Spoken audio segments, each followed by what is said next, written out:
বিষয়টা বলি। আমরা স্যার আমাদের যেই শিক্ষক আছে তাদের সম্মান আমরা, যেমন দেখা যাচ্ছে একটা শিক্ষক রাস্তাতে হেঁটে গেলেও আমরা সাইকেল চালায় যাইনি, যদি কেউ সিগারেট খেত শিক্ষককে দেখলে সিগারেট ফেলে দিত। এখনকার যুগে দেখা যাচ্ছে স্টুডেন্টরা কার সমস্যা আমি বুঝতে পারছি না, শিক্ষকদের দেখলে আরো উল্টে মারতে আসে, শিক্ষকদের মুখে মুখে তর্ক করে। এই টাইপের একটা সামাজিক অবক্ষয় আমরা দেখতে পাচ্ছি, যেটা আমাদের কাছে মনে হচ্ছে এটা সমাজের জন্য ক্যান্সারের মতো হতে পারে। যেমন দেখেন, আমি আপনাদেরকে একটা ভিডিও দেখাই, এই ভিডিওটা একটু খেয়াল করে দেখেন। Please keep this in mind. Sorry, sir. You cannot do mobbing. আমি তোমাদেরকে বলেছি দুজন আসতে, বলেছি কেন বলেছি দুজন আসতে? আমি তোমাদের কথাটা শুনতে চাই। What is your problem? But তুমি দল বলনি আবার আবার তুমি আমাকে বলছো আপনি অস্বীকার করছো। স্যার এটা আসলে আপনাদের আর দেখাচ্ছি না। বিষয়টা হচ্ছে একজন শিক্ষক সে দুইজন মানুষ নিয়ে যেতে বলেছে যাতে সে সুন্দর মতো কথাটা শুনতে পারে। এখন বিষয়টা হচ্ছে তারা 50 জন মানুষ নিয়ে গেছে, যে ওখানে যে হাঙ্গামা শুরু করছে। তো এই যদি একটা দেশের শিক্ষক ছাত্রের সম্পর্ক হয়, তা আসলে এই দেশ কিভাবে চলবে? আমরা আসলে কলিমুল্লাহ স্যারের কাছ থেকে শুরু করি, তারপরে সব দিক থেকে আসবো। স্যার আপনি, কলিমুল্লাহ স্যার আপনি কি শুনতে পাচ্ছেন? স্যার আমাদের প্রশ্নটা আপনি বুঝতে পারছেন, আমাদের যে সামাজিক অবক্ষয় এর থেকে আমরা কিভাবে পরিত্রাণ পেতে পারি? সে রাজনীতি ভুলে যান স্যার, আজকে কোনো রাজনীতি নাই, আমাদেরকে শিক্ষক হিসেবে শেখান। আমরা কি শিখলাম আপনাদের কাছ থেকে? দেখুন, আমি দীর্ঘদিন ধরে প্রফেসর মামুন, যিনি আজকে প্রো ভাইস চ্যান্সেলরের দায়িত্ব পালন করছেন ঢাকা ইউনিভার্সিটি, তার সঙ্গে কাজ করেছি প্রক্টোরিয়াল টিমে। ইজ এ ভেরি সোশ্যাল এবং উইটি জেন্টলম্যান এবং একজন কৃতিবিদ্ধ গবেষকও বটে, এবং আমি কখনো তাকে টেম্পল লুজ করতে দেখিনি। সেই রকম একটি ব্যক্তি কোন পর্যায়ে কি অবস্থায় পড়ে আজকে ভিলেনে রূপান্তরিত হয়েছেন, আমি তাজ্জব বনে যাচ্ছি। এবং আপনার ছাত্র শিক্ষক সম্পর্ক কোন পর্যায়ে গিয়ে ঠেকেছে সেটা তো এখন সহজেই আমরা লক্ষ্য করছি। শাহজালাল বিজ্ঞান ও প্রযুক্তি বিশ্ববিদ্যালয়ে যিনি মাননীয় উপাচার্য এবং ট্রেজারার, তাদেরকে শপথ করিয়েছেন ছাত্ররা যে তারা ঠিকঠাক মতো কাজ করবেন ইত্যাদি। তো এই যে ট্র্যাডিশন যেটা চালু হয়েছে, এটা কিন্তু আপনি আর পরিবর্তন করতে পারবেন না।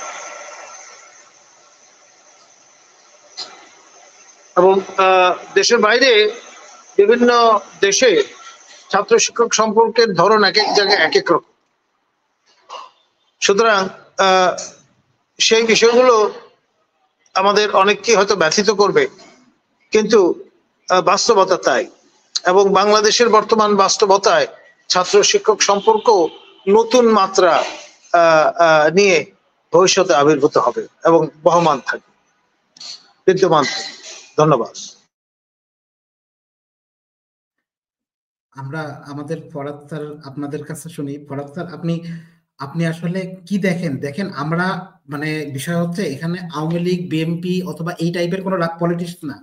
বিষয় হচ্ছে আমরা আমাদের নৈতিকতা হারাই ফেলছি, যে একজন মুরব্বী শিক্ষক তাকে, মানে তাকে চাকরির থেকে পদচ্যুত করছে, তার ছেলের বয়সও না এরকম একজন শিক্ষক, এরকম ছাত্র। আপনি কিভাবে এই নৈতিকতাকে সাপোর্ট করবেন as a citizen, senior citizen?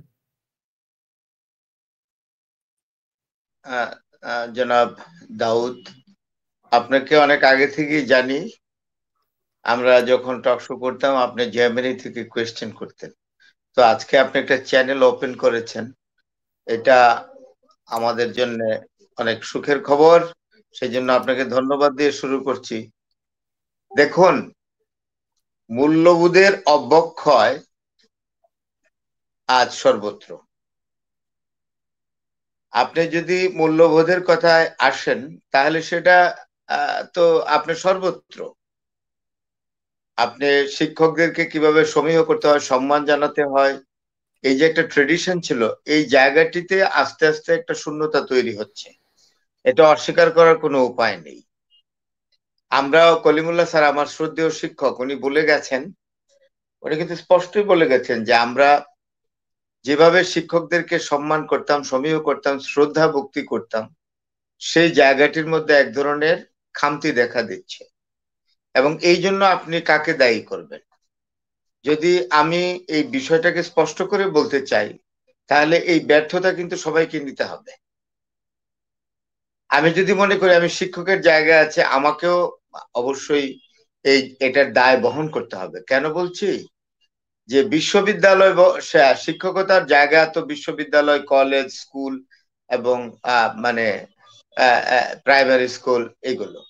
তো সেখানে আপনি এখন দেখেন যারা শিক্ষকতায় আছেন, আমি সবার প্রতি শ্রদ্ধা রেখে বলছি, শিক্ষকরা কি শিক্ষকতার জায়গায় আছেন?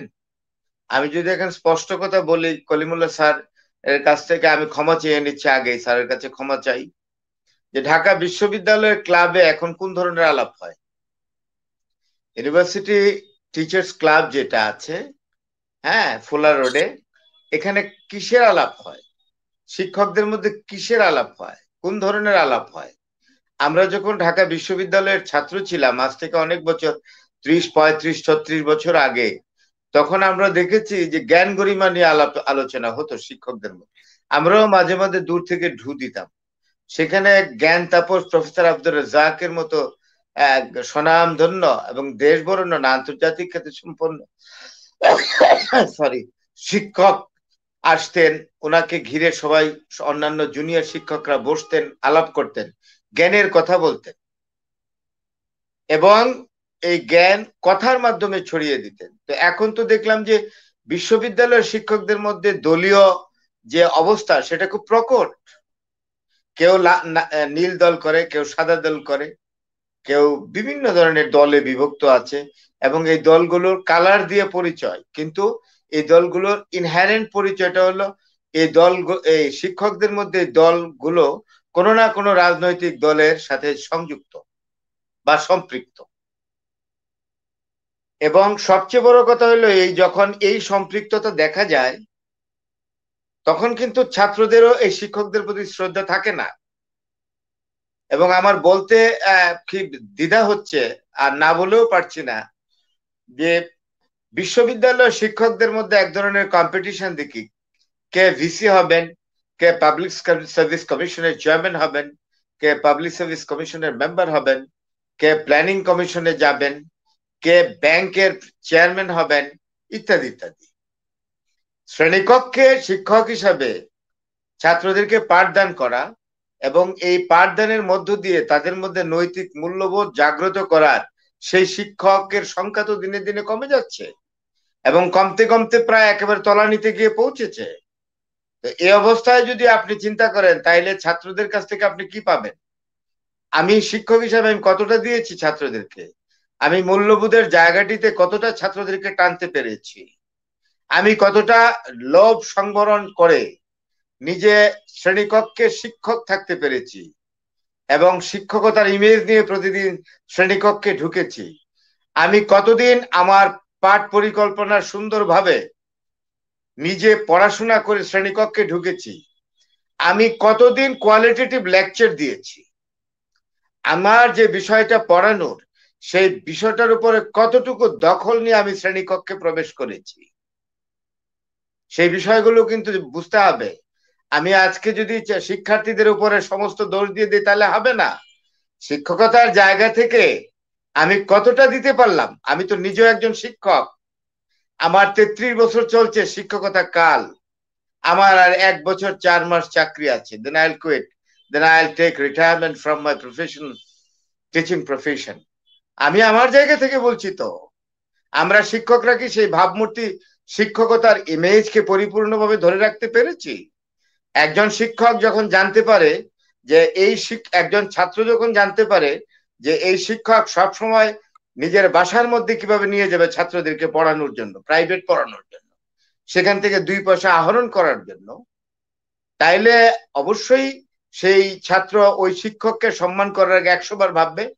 আমরাও তো ছাত্র ছিলাম, আমাদের শিক্ষকরা কিন্তু এরকম করতেন না। আমরা অঙ্ক শিক্ষকের কাছে অঙ্ক করেছি, আমরা ইংরেজি শিক্ষকের কাছে ইংরেজি পড়েছি, এরকম তো করেনি। এখন তো আপনার বিভিন্ন জায়গায় কোচিং সেন্টার খুলে বসেছে, ইউনিভার্সিটির কলেজের টিচাররা, স্কুল টিচাররা, আর বিশ্ববিদ্যালয়ের শিক্ষকরা করে দলবাজি। আমি তো বললামই, কে পাবলিক সার্ভিস কমিশনের চেয়ারম্যান হবেন, কে পাবলিক সার্ভিস কমিশনের মেম্বার হবেন, কে ব্যাংকের চেয়ারম্যান হবেন, কে অন্যান্য প্রজাতন্ত্রের বিভিন্ন গুরুত্বপূর্ণ আসনে যাবেন, এই নিয়ে ব্যস্ত। একজন শিক্ষক তো আমি তো I am not exactly in a position to find a teacher taking preparation, full preparation on the lesson, exactly to go to the class to teach the students. আমি তো শিক্ষক হিসাবে এই কথাগুলো বলছি। আমার ছাত্ররা ধরে শিক্ষকদেরকে মারছে, ওই করছে, অপমান করছে, এই ক্ষেত্র আমরা তৈরি করেছি। বিগত দিনগুলোতে যে শিক্ষা ব্যবস্থা, এটাকে কি শিক্ষা ব্যবস্থা বলে? আমরা কি 1971 সালে স্বাধীনতা অর্জন করেছিলাম এই শিক্ষা ব্যবস্থার জন্য? আমার আলুর ভর্তা ডিম বাজি আমাকে শিখতে হবে, তাই তো? আমিও তো হলে কাটিয়েছি অনেকদিন। আলু ভর্তা ডিম বাজি করতে তো আমার করতে হয়নি, ওই স্কুল থেকে প্রশিক্ষণ নিতে হয়নি, অবস্থায় আমাকে শিখিয়েছে কিভাবে আলু ভর্তা বানাতে হবে, কিভাবে ডাল রান্না করতে হবে, তাই না? আমি একজনের রুমমেট ছিলাম, তিনি হেলথ সেক্রেটারি হয়ে রিটায়ার করেছেন, পরে টেক্সটাইল সেক্রেটারি ছিলেন, আব্দুল মান্নান, আমার সিনিয়র বড় ভাই।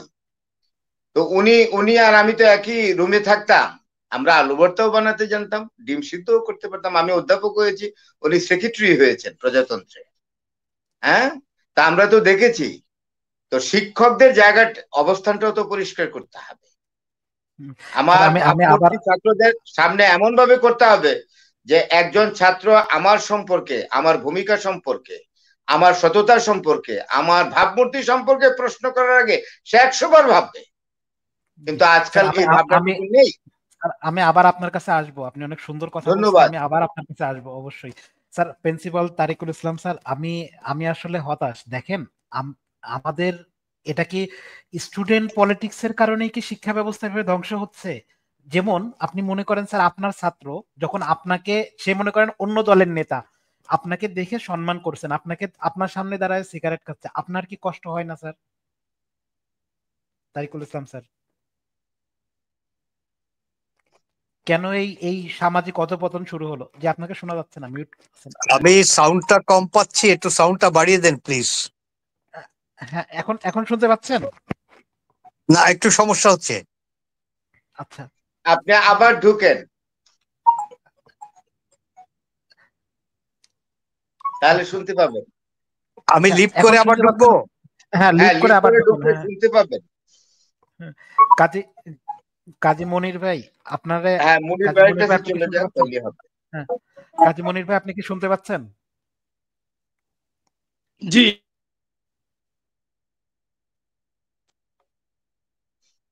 জি, আমি শুনতে পাচ্ছি।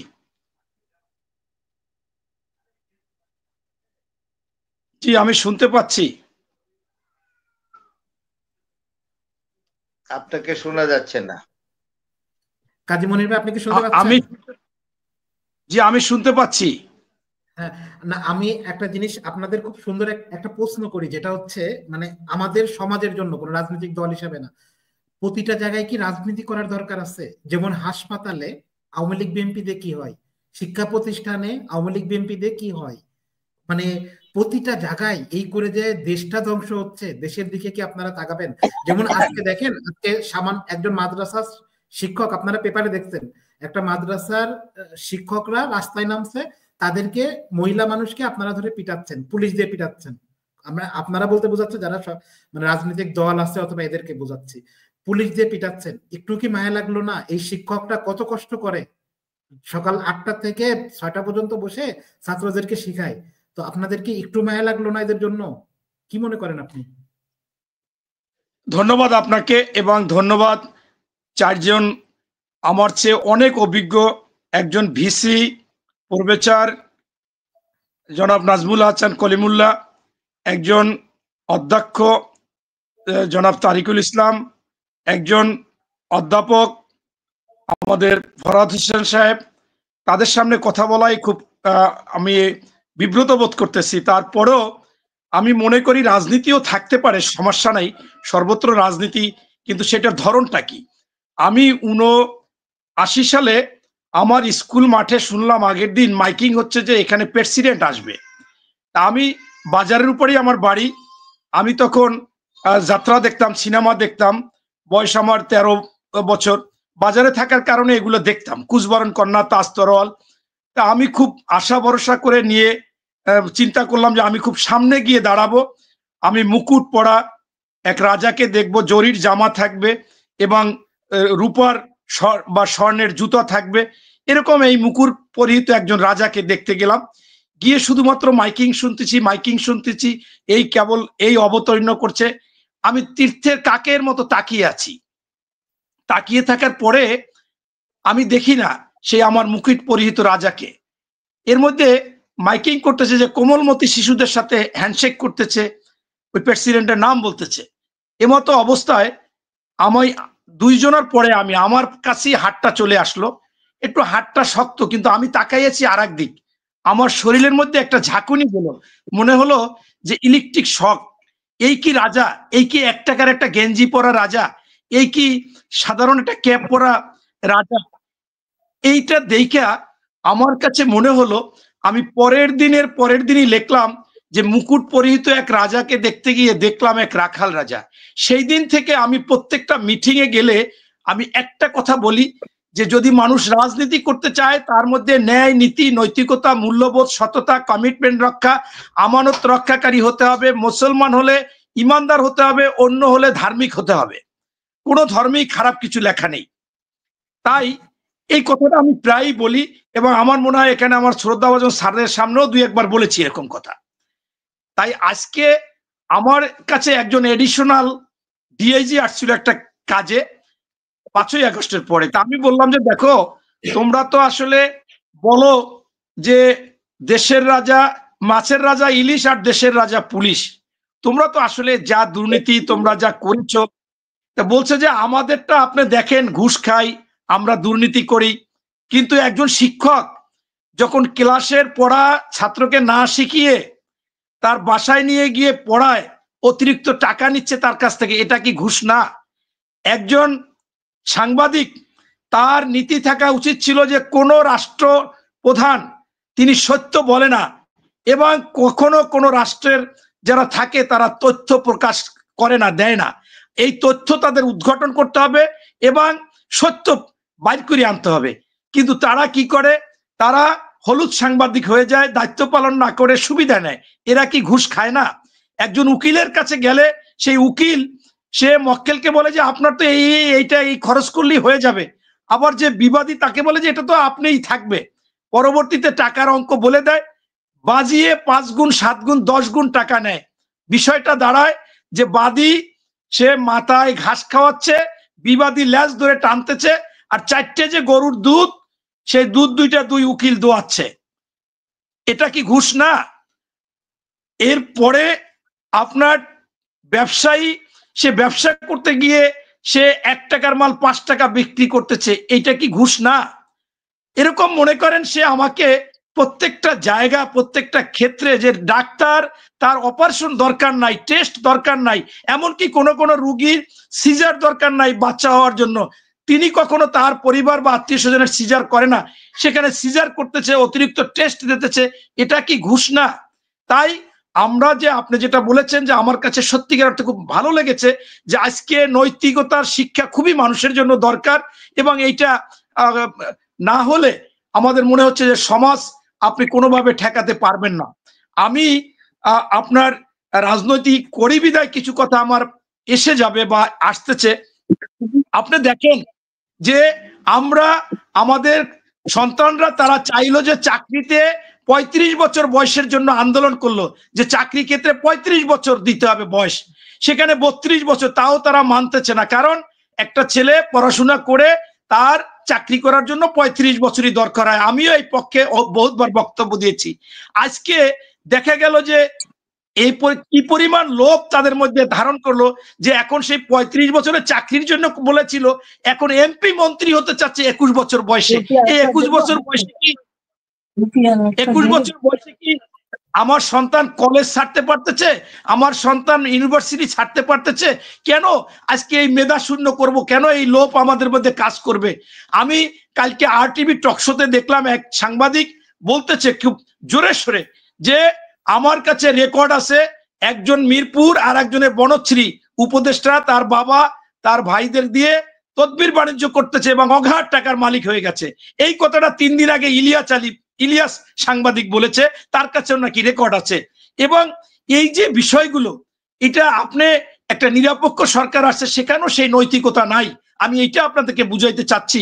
এখন আপনার আজকে যে যেরকম পারতেছে সেই রকম বলতেছে। আপনি দেখেন, আমি আজকে বক্তব্য দিয়ে আসছি প্রেস ক্লাবে, একটা বিশেষ অতিথি ছিলাম, সেইখানে বলছি যে বাবারা, তোমরা তো আমার সন্তানের সমান, তোমরা কি মনে করতে পারো তোমরা যখন আন্দোলন করতেছিলা তোমাদের হারুনের ভাতের হোটেলে নিয়ে গেছিল, নিয়ে যাওয়ার পরে পরবর্তীতে বিকেলে একটা লেখা ধরিয়ে দিয়েছে, সেই লেখা পড়ে পড়ে তোমরা বলছো যে আমরা এই যে আন্দোলন করেছি, আমাদের কোটা আন্দোলন সেটা হয়ে গেছে, এই যা করেছি এটা আমাদের অপরাধ হয়েছে, এটা দেশের জন্য ক্ষতি হয়েছে, রাষ্ট্রদ্রোহী কাজ হয়েছে, আমরা আমাদের আন্দোলন প্রত্যাহার করলাম, এইটা বলেছিলা। অথচ তোমার কি একটুও মনে পড়ে না যে 16 বছর 18 বছর কত রাজনৈতিক নেতা, বয়স্ক নেতা, তারা গুম হয়েছে, খুন হয়েছে, ক্রোচ হয়েছে, 65 লক্ষ লোকের নামে মামলা, বাড়ি ছাড়া, গাড়ি ছাড়া। তারা তো এরকম তোমাদের মতো হলফনামা দেয়নি, কারণ তারা রাজনীতি করে, রাজনীতির ক্ষেত্রে একটা ধরন এবং তাদের ত্যাগ তিতিক্ষা আছে। তোমরা সেটাকে স্বীকার করতেছো না, বরঞ্চ এই বড় দলের কেউ কেউ স্বীকার করতেছে যে সকলেরই ভূমিকা আছে, তোমাদের ভূমিকা বেশি, তোমরা ছাত্ররা সামনে ছিলা। কিন্তু এর মানে কি এটা হবে? আমরা এক সময় এক মেজরকে দেখেছিলাম স্বাধীনতার ঘোষণা দিয়েছিলেন এবং ঘোষণা দিয়ে রণাঙ্গনে থেকে যুদ্ধ করেছে, একদিনের জন্য বাংলাদেশ ছেড়ে যায়নি। তিনি সেক্টর কমান্ডার ছিল, তার নাম দিয়ে একটি ফোর্স ছিল, সেই ফোর্সের অধিনায়ক ছিলেন এবং যুদ্ধের পর তিনি ব্রাকে ফিরে গেছেন। কেন? তিনি জানে যে এইটা আমার দায়িত্ব ছিল, এটা আমার কর্তব্য ছিল, এটা জাতির জন্য করা দরকার ছিল, এইটা আমার দেশপ্রেম, এইটা আমি না করলে আর একজনে করতে আসতো কিনা, সেই জন্য সেইটা ব্যারাকে ফিরে গেছেন এবং পরবর্তীতে তাকে সর্বোচ্চ খেতাব ও বীরুত্তম খেতাব। অথচ আজকে আমরা আমি শেষ করে দিচ্ছি। অথচ আজকে আমরা দেখি যে ছাত্ররা আমাদের সবচেয়ে ভূমিকা বেশি রাখে, স্বাধীনতা যুদ্ধে রেখেছে, ভাষা আন্দোলনে রেখেছে, 69-এ রেখেছে, 90-তে আমরা রেখেছি। এই জন্য কি আপনার আমরা বলবো যে এটা আমরা করেছি, এই জন্য টিচার আমার কথা শুনবে, সচিব আমার কথা শুনবে? এইটা তো নৈতিকতা হতে পারে না। এটা তো বাবা তোমাদের দায়িত্ব, তোমরা দেশপ্রেম আছে, তোমরা জনগণের কল্যাণ চেয়েছো, জনগণের স্বার্থে কাজ করেছো, একটা ফ্যাসিস্টকে সরিয়েছো, এর জন্য যে বিনিময় সাথে সাথে পাইতে হবে, এটাই হচ্ছে নৈতিক অবক্ষয়, গিভ অ্যান্ড টেক। এখন মা বাজার করতে দিলেও সেখান থেকেও কিছু কাজের জন্য টাকাটা মেরে দেয়। ধন্যবাদ, আসসালামু আলাইকুম। অনেক সুন্দর কথা বলছেন। আমরা তারিকুল ইসলাম স্যার, আপনি কি শুনতে পাচ্ছেন? আচ্ছা, আপনাকে মিউট করা মনে হয়। এখন শুনতে পাচ্ছেন আপনি ক্লিয়ার? হ্যাঁ দাউদ, আমি শুনতে পাচ্ছি। হ্যাঁ স্যার, আমাদের প্রশ্ন হচ্ছে স্যার, আপনি রাজনীতি ভুলে যান স্যার। আজকে আপনার ছাত্র হিসেবে প্রশ্ন করছি। আপনি স্যার, আপনারা কি আগে যে সম্মান পাতেন, যেই সম্মানটা আপনারা আমাদের কাছ থেকে আশা করতেন, এখন কি এমন যাচ্ছে? এখন দেখা যাচ্ছে, অনেক সময় দেখা যাচ্ছে স্যার যে আপনার ছাত্র হওয়ারও যোগ্যতা নাই, সে এমন ভাবে কথা বলছে যে আপনার শুনে আসলে আপনার মনে হবে যে শিক্ষকতা ছেড়ে দিই। আমার পিতা একজন শিক্ষক ছিল, সেই হিসাবে বলছি যে আপনার মনে হবে শিক্ষকতা ছেড়ে দিই। এইভাবে কি দেশ চলবে স্যার? ধন্যবাদ আপনাকে, অনেক বড় প্রশ্ন। আর এভাবে দেশ চলবে এই প্রশ্নের উত্তর দেওয়ার জন্য শুধু এই একটি প্রসঙ্গই যথেষ্ট না। দেশ না চলা যে অর্থে আমরা বলি, অর্থাৎ দেশে যে স্বাভাবিক গতি সেটি নানা কারণে ব্যাহত যখন হয়, তখনই আমরা বলি যে এভাবে কি দেশ চলবে। সেই এভাবে দেশ চলার জন্য ছাত্র শিক্ষকদেরকে বা সিনিয়রদেরকে যথাযথ সম্মান করছেন না, অথবা তার দায়িত্ব সঠিকভাবে পালন করছেন না, একটি অনুষঙ্গই দায়ী এমন মনে করার কোনো কারণ নাই। আর যে প্রসঙ্গটি আপনি শুরুতেই বলেছেন যে আগে যেমন শিক্ষকদের সম্মান করত ছাত্ররা, এখন সেইটি সমাজে অনুপস্থিত। এটি শুধু ছাত্র শিক্ষক সম্পর্কের ক্ষেত্রে নয়। আমি একবার ফেসবুকে একটা স্ট্যাটাস দিয়েছিলাম, অনেকেই দেখলাম এটা রেসপন্স করেছে, বিশেষ করে আমাদের বয়সী যারা বয়োজ্যেষ্ঠ মানুষ তারা বেশি রেসপন্স করেছে। তরুণরা দেখলাম এই বিষয়ে একেবারেই কোনো কথা তারা আমার ওই ফেসবুকে কমেন্টস বা রিয়াকশন হিসেবে দেয়নি। সেটি ছিল এমন যে ছেলেবেলায় আমরা মাথা নিচু করে চলতাম, কারণ মুরব্বীরা যেন আমাদেরকে বেয়াদব অথবা অবিনয়ী ছেলে বা মেয়ে মনে না করে। এখন এই প্রায় পরিণত বয়সে আমরা মাথা নিচু করে এখনো চলি, কারণ তরুণদের বা ছোটদের কোনো অবিন্যস্ত আচরণ বা কোনো অভব্য আচরণ যাতে আমাদের দেখে লজ্জা পেতে না হয়। অর্থাৎ সেই শুরু থেকে শেষ পর্যন্ত লজ্জাটা আমাদেরই থেকে গেল। ছেলেবেলায় আমরা মুরব্বীদেরকে সম্মান করার জন্য মাথা নিচু করে হাঁটতাম, এখন ছোটদের অবিন্যস্ত জিনিস যাতে দেখে বিব্রত না হতে হয় সেজন্য আমরা মাথা নিচু করে চলি। এই যে সমাজ যে রিফ্লেকশন, এই রিফ্লেকশনের যদি আমরা একজন তরুণকে দায়ী করি বা আমার ছাত্রদের দায়ী করি তাহলে তো এটা চলবে না। আমার আগের দুজন সম্মানিত বক্তা জনাব ফরহাদ এবং মিস্টার মনির, তারা যেভাবে বলছিলেন আমি শুনছিলাম, আসলেই প্রসঙ্গ খুবই তারা চমৎকার করে বলেছেন।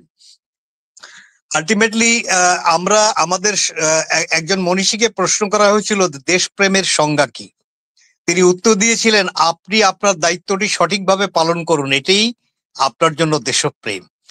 এই প্রশ্নটির জবাবে যদি আমি নিজের কাছে প্রশ্ন করি যে আমি একজন শিক্ষক হিসেবে আমার দায়িত্ব সঠিকভাবে পালন করছি কিনা, আমি খুব অসত্য বলবো যদি আমি বলি যে হ্যাঁ আমি সঠিকভাবে পালন করছি। প্রসঙ্গ যেটি উঠেছে যে এই যে গৃহ শিক্ষকতা, এটা অনেক আগে থেকেই ছিল, এটার একটা লিমিট ছিল, বা যারা আর্থিক সংকটের কারণে গৃহ শিক্ষকতার কাজ করতেন তারা এটা খুব চুপিসারে করতেন, এবং এটা তারা এমন ভাবে করতেন যে লোকে জানলে আমাকে কি ভাববে। আর এখন গৃহ শিক্ষকতাই হচ্ছে মূল। আপনার যেমন আমি যে কলেজে লেখাপড়া করেছি, খুলনার সরকারি বিএল কলেজ, এখানে এক ভদ্রলোক একসময় প্রিন্সিপাল ছিলেন, যিনি পরে ডিজি হয়েছেন, আমি এই মুহূর্তে তার নামটি মনে করতে পারছি না। তিনি একদিন এক বক্তৃতায় বলছিলেন যে আমি সকালে যখন কলেজে ঢুকি তখন দেখি সব কলেজের ছেলেমেয়েরা সব কলেজের বাইরে দিকে যাচ্ছে, ওদের তো আমার সঙ্গে কলেজে ঢোকার কথা, কিন্তু ওরা বাইরে যাচ্ছে কেন? অর্থাৎ সেই কলেজের চারিপাশে, রোডের দুই পাশে ছোট্ট ছোট্ট খুপড়ি ঘরে এই কোচিং সেন্টার, ওই স্যারের ব্যাচ, তমুক স্যারের ব্যাচ, 100% গ্যারান্টি ইত্যাদি ইত্যাদি সাইনবোর্ড সুশোভিত, এবং ছেলেমেয়েরা মূলত কলেজ থেকে বেরিয়ে ওই কোচিং সেন্টার গুলোতেই ধাবিত হচ্ছে। এটি হচ্ছে ন্যারেশন। অর্থাৎ আপনি একজন শিক্ষক যদি ক্লাসে সঠিকভাবে পড়ান, কোনো কারণেই একজন ছাত্রের তো ওইভাবে কোচিং এ দাবড়ে দৌড়ে যাওয়ার কথা না। আবার আসেন, আমাদের মধ্যে এটি তো শিক্ষকদের ল্যাকিং যে এখানে দুটো জিনিস আছে, ফাঁকি দু রকম। আমার সাথে ফরাজ সাহেব নিশ্চয়ই একমত হবেন, তিনি শিক্ষকতা পেশায় আছেন। একটা হলো ক্লাসে ফাঁকি দেওয়া, অর্থাৎ আমি ক্লাসে গেলাম না, ক্যাজুয়াল, আমাকে কেউ কিছু বলার নাই, শাসন করার নাই, আমি খুব প্রভাবশালী মানুষ। আর একটা হলো ক্লাস ফাঁকি দেওয়া, একটা হলো ক্লাসে ফাঁকি দেওয়া। অর্থাৎ আমি যদি ক্লাসে গেলাম, গল্পগুজব করলাম, প্রয়োজনীয় প্রসঙ্গ আমি পাশ কাটিয়ে গেলাম, কিংবা অল্প যেটা আমার ডেলিভারি দেওয়ার কথা সেটা অল্প করে দিলাম, এবং ছাত্ররা যখন প্রশ্ন করলো তখন আমি বললাম যে এরকম একটা ক্লাসে যেখানে 100 জন স্টুডেন্ট বা 50 জন স্টুডেন্ট, সেখানে আমার ডেলিভারি তোমরা যদি একবারে ফলো না করতে পারো তাহলে you better go to coaching. এটা আমরাই বলছি যে তুমি এইভাবে যদি বুঝতে না পারো সেটা তোমার সমস্যা, এটা আমার সমস্যা না, তুমি বেটার অন্য পথ অবলম্বন করতে পারো। এইভাবে নিজেরা ক্লাস ফাঁকি দিয়ে এবং ক্লাসে ফাঁকি দিয়ে আমরা ছাত্রদেরকে যখন বাণিজ্যিক প্রক্রিয়ার মধ্যে ঢোকাই, যে ছেলেটি আমার ক্লাস করবে কোচিং এ, যে আমাকে কোচিং করার জন্য এক্সট্রা পে করবে, আমি তার খাতা দেখার সময় দুর্বল হব। সে যদি ফেল করে তার গার্জিয়ান আমার কাছে কৈফিয়ত চাবে যে আপনার কাছে পড়ার পরে এই আমার ছাত্র ফেল করলো কেন, আমার ছেলে মেয়ে ফেল করলো কেন। ফলে তার খাতা দেখায় আমার দুর্বলতা থাকবে। পরীক্ষা হলে যখন আমি ইনভিজিলেটরের দায়িত্ব পালন করব, তখন আমার ওই প্রাইভেট যে স্টুডেন্ট, তার প্রতি আমার সহানুভূতি থাকবে, তার অন্যায় অপকর্মকে আমি পাশ কাটিয়ে যাব। এইভাবে টুকরো টুকরো টুকরো করে আমাদের নৈতিকতার অবক্ষয়টা ঘটছে। এবার আসেন উল্টো দিকে যাই, আমাদের অভিভাবকদের মধ্যে ছেলে বা মেয়েকে প্রথম হতে হবে, ফার্স্ট হতে হবে, এত নাম্বার পেতে হবে, একচুল নাম্বার কম পাওয়া যাবে না। এই যে একটা উদগ্র বাসনা, এবং অন্যের সন্তানকে নিয়ে এই যে পিতা মাতার কম্পিটিশন, বিশেষ করে আমাদের মায়েদের, এইটা কিন্তু আর একটা প্রবণতা আমাদের ছেলে মেয়েদেরকে এই শিক্ষার বাণিজ্যিকরণের মধ্যে প্রবেশ করিয়ে দেওয়ার জন্য। প্র্যাকটিক্যাল অভিজ্ঞতা থেকে আমি দেখেছি যে মায়েরা কম্পিটিশন করে, বাবারা হয়তো অতটা, যেহেতু তাদের অন্যান্য কাজের মধ্যে ব্যস্ততায় হয়তো তারা অতটা যান না। এবং এই ছেলে মেয়ের পরে একজন বাচ্চা, তাকে ভালো গান গেতে জানতে হবে, সে ভালো অ্যাথলেট হবে, সে ভালো নাম্বার পাবে, সে ভালো বক্তৃতা করবে। একটা ছেলে বা মেয়ের কাছে আপনি সব চাইবেন কেন? এই সব চেয়ে তারপরে যেটা আপনি চাপিয়ে দিচ্ছেন, তার ফলে তার মধ্যে নৈতিকতার বোধটা দুর্বল হয়ে এই কম্পিটিশন, এই প্রতিযোগিতার বাজারে এসে চলে যাচ্ছে। ফলে সে তো আর অন্য কিছু ভাববে না। এরপরে আসেন সমাজ ব্যবস্থার যে অর্গানাইজেশন গুলো। আমাদের পরিবারে আসেন, পরিবারে কোন সন্তানকে আমাদের পিতামাতা গুরুত্ব দেন? যেই সন্তানের উপার্জন বেশি। উপার্জনটা হালাল না হারাম এই বিবেচনা আমরা করি কিনা? এমনকি স্ট্যাটাস, বড় মেজো ছোট, এগুলো মানা হয় না। অর্থ বৃত্তে সম্পদে যিনি প্রভাবশালী, বাবা মা আত্মীয় স্বজন মুরব্বীরা তাকেও গুরুত্ব দেয়। তাহলে আপনার কিভাবে নৈতিকতা ডেভেলপ করবে? রাষ্ট্রের কথা পরে আসেন, এই যে ব্যক্তি এবং সমাজ থেকেই আমরা আস্তে আস্তে উঠি। এই যে মনির ভাই বললেন, ফরাদ সাহেব বললেন, বাজারে আপনার দ্রব্যমূল্য সিন্ডিকেট, এই সিন্ডিকেটটা কি সরকার করে না পুলিশ করে? আমি সবে কদরের রাত, তারাবির রাতে আমি মসজিদে ইবাদতে মশগুল ছিলাম, এবং ওই রাতে হুজুররা আমাদেরকে বয়ান দেন, ভেস্তে যাওয়ার সোপানগুলো তারা দেখিয়ে দেন। আমরাও আক্রান্ত হই, আমরাও মন নরম হয়ে যায় ধর্মের কথা, ধর্ম বিশ্বাসী মানুষ, সেই হিসাবে ইমানদার মানুষ হিসাবে আমরাও দুর্বল হয়ে যাই। আমি দেখলাম যে হুজুর যখন মোনাজাত করলেন, তখন কান্নার রোল এত উচ্চ যে উনি কি বলছেন, মাওলানা সাহেব কি বলছেন সেটি আমি শুনতে পাচ্ছি না, শুধু কান্নার রোল। ঠিক পরের দিন, সবে কদরের রাত তো আমরা নিশ্চয়ই বুঝি, তার 2 দিন পরে ঈদ। পরের দিন দেখি যে 1.5 গুণ 2 গুণ 3 গুণ বাজারে দ্রব্যমূল্য। বাজারের মসজিদে আমি নামাজ পড়ছি। তাই আমি প্রশ্ন করলাম, স্ট্যাটাসে লিখলাম যে কালকে কান্নার শব্দে আমি হুজুরের যে আবেদন আল্লাহর কাছে সেটি শুনতে পাইনি। যে বাজারের ব্যবসায়ীরা আমার একই সঙ্গে মোনাজাত করলেন, কেঁদে উচ্চ স্বরে মসজিদ ভাসিয়ে দিলেন, তাহলে আজকে বাজারের দামটা কারা বাড়ালো? সরবরাহের কোনো ঘাটতি নাই। তাহলে আসলে এই যে মূল্যবোধ এবং নৈতিকতা, এটা আমাদের সর্বস্তরেই আমাদেরকে আক্রান্ত করেছে। এটার মূলত কারণ হলো আমাদের সামনে আদর্শিক চরিত্র, এটার ঘাটতি ঘটেছে। সেটা রাজনীতিতে বলেন, সেটা ধর্মে বলেন, সেটা শিক্ষকতা বলেন, আদর্শিক চরিত্রের একটা মানে দারুণ ভাবে আমরা অভাব বোধ করি। অর্থাৎ আমরা এই যে ছোটবেলায় সিলেবাসে ঢুকাই দেয় না, হযরত মুহাম্মদ সাল্লাল্লাহু আলাইহি সাল্লাম সহ বিভিন্ন মনীষীর জীবনী কেন ঢুকাই? যে আমাদের ছেলেমেয়েরা যেন এনাদেরকে অনুসরণ করে। কিন্তু ওইটা তো পড়ে, আর ভিজুয়াল যেটা বাস্তবতা সমাজে, সেই আদর্শিক চরিত্রগুলো আমাদের মধ্যে দারুণভাবে এখন অবলোকিত। আমাদের রাষ্ট্রের প্রধান যিনি থাকেন, সরকারের প্রধান যিনি, অহরহ মিথ্যা কথা বলেন, অন্যকে নানা অসভ্য বিকৃত ভাষায় আক্রমণ করেন, সেখান থেকে কিছু পাওয়ার নাই। একজন রাজনীতিবিদকে সৎ ভাবার সুযোগ সেই রাজনীতিবিদ নিজে নষ্ট করেন। একজন উচ্চপদস্থ সরকারি কর্মকর্তা, তিনি অঢেল সম্পদের মালিক, তার বৃত্ত বৈভব, তার সাজসজ্জা দেখে যে কেউ আক্রান্ত হয় যে আমাকে ওখানে যেতে হবে। কেন আপনার ঢাকা বিশ্ববিদ্যালয়গুলো থেকে গবেষক বের হয় না? কেন কোনো ভালো ছাত্র শিক্ষক হতে চায় না? সবাই কেন বিসিএস ক্যাডার হতে চায়? এমনকি আপনি জানেন আমাদের শিক্ষকদের মধ্যে আক্ষেপটা কি? যে আমার একটা চেম্বার নাই, আমার একটা পিয়ন নাই, আমি কলিং বেল টিপলে কেউ আসে না, আমি যত বড়ই প্রফেসর হই এটা কেন আমি স্ট্যাটাস পাই না। একজন ডাক্তার যে সর্বোচ্চ সিভিল সার্জন হন জেলা পর্যায়ে, তার মাথার উপরে ডিসি থাকেন, তিনি চিন্তা করেন আমি ভালো ছাত্র হিসাবে ডাক্তার হয়েছি, আমার থেকে অপেক্ষাকৃত কম মেধার ছাত্র ডিসি হয়েছে। এই যে সমাজে নানা ধরনের বৈকল্য আছে, এর ফলে নৈতিকতা এবং মূল্যবোধের যে ঘাটতি, তারই রিফ্লেকশন এই যা আমরা এখন ভোগ করছি। এটি মনে করি আমাদের এক ধরনের কর্মফল বলেই আমি মনে করি। ধন্যবাদ। থ্যাংক ইউ স্যার, আপনি সুন্দর কথা বলছেন। আমরা ফরাদ সাহেবের কাছে যাব। স্যার আপনি কি শুনতে পাচ্ছেন? ফরাদ স্যার আপনি কি শুনতে পাচ্ছেন?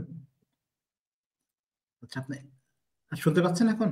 হ্যাঁ দাউদ, আপনাকে শুনতে পাচ্ছি, বলুন। স্যার বিষয় হচ্ছে, দেখেন স্যার, আমি জার্মানিতে থাকি, আমি জার্মানিতেও পড়াশোনা করছি, বাংলাদেশেও পড়াশোনা করছি। তো আমরা জার্মানিতেও দেখছি যে টিচার, একজন শিক্ষককে আমরা ওইভাবে সম্মান করি না, কিন্তু সম্মান কিন্তু থাকেই।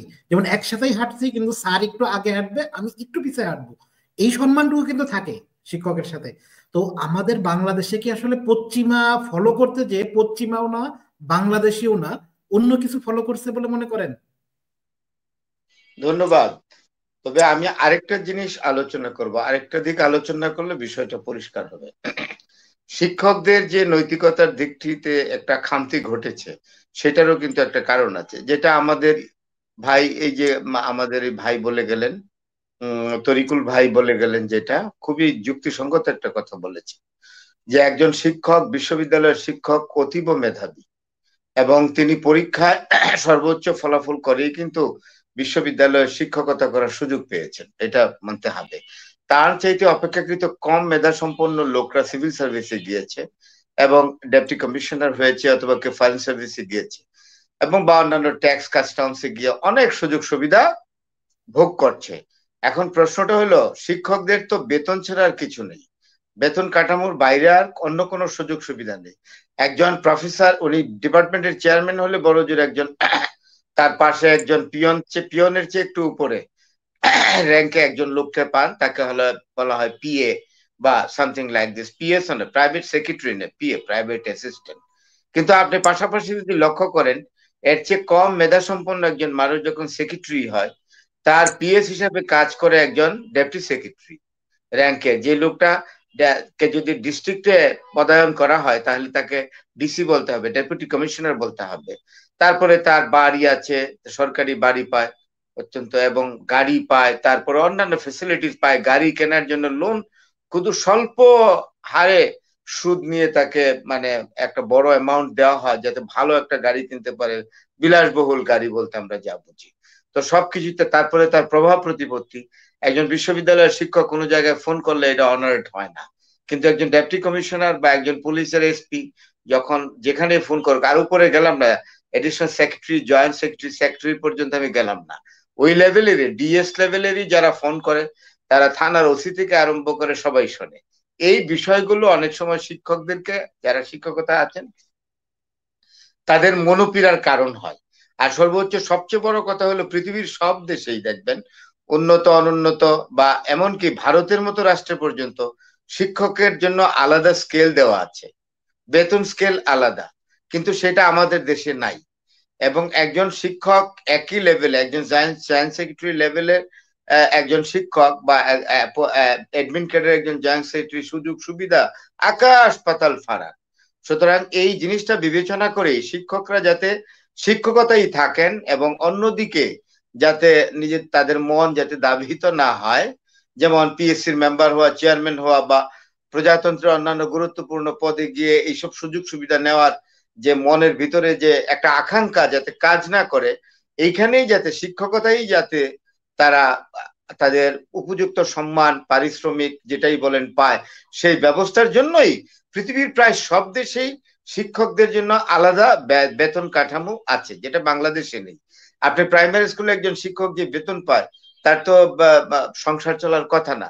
এবং হাই স্কুলে যারা শিক্ষকতা করেন, তাদের যে বেতন, তা দিয়ে গ্রামে থাকলে কোন রকমের ডাল ভাত খেয়ে জীবন কাটবে, কিন্তু তার জন্য যে অন্তত আমি কি আপনাকে এটা অ্যাসিস্ট করব?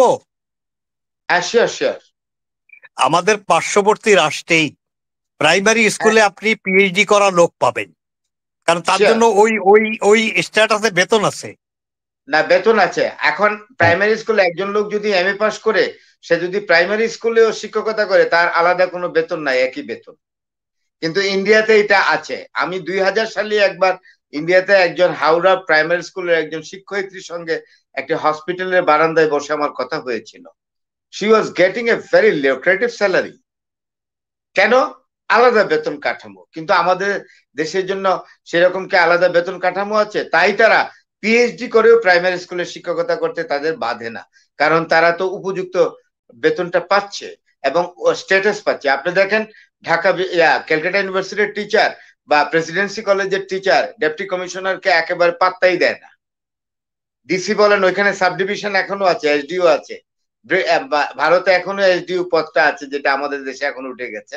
কারণ আমাদের দেশের সাব ডিভিশন নাই, সেখানে এসডিও ডিসি কে তারা গোনাতেই ধরে না।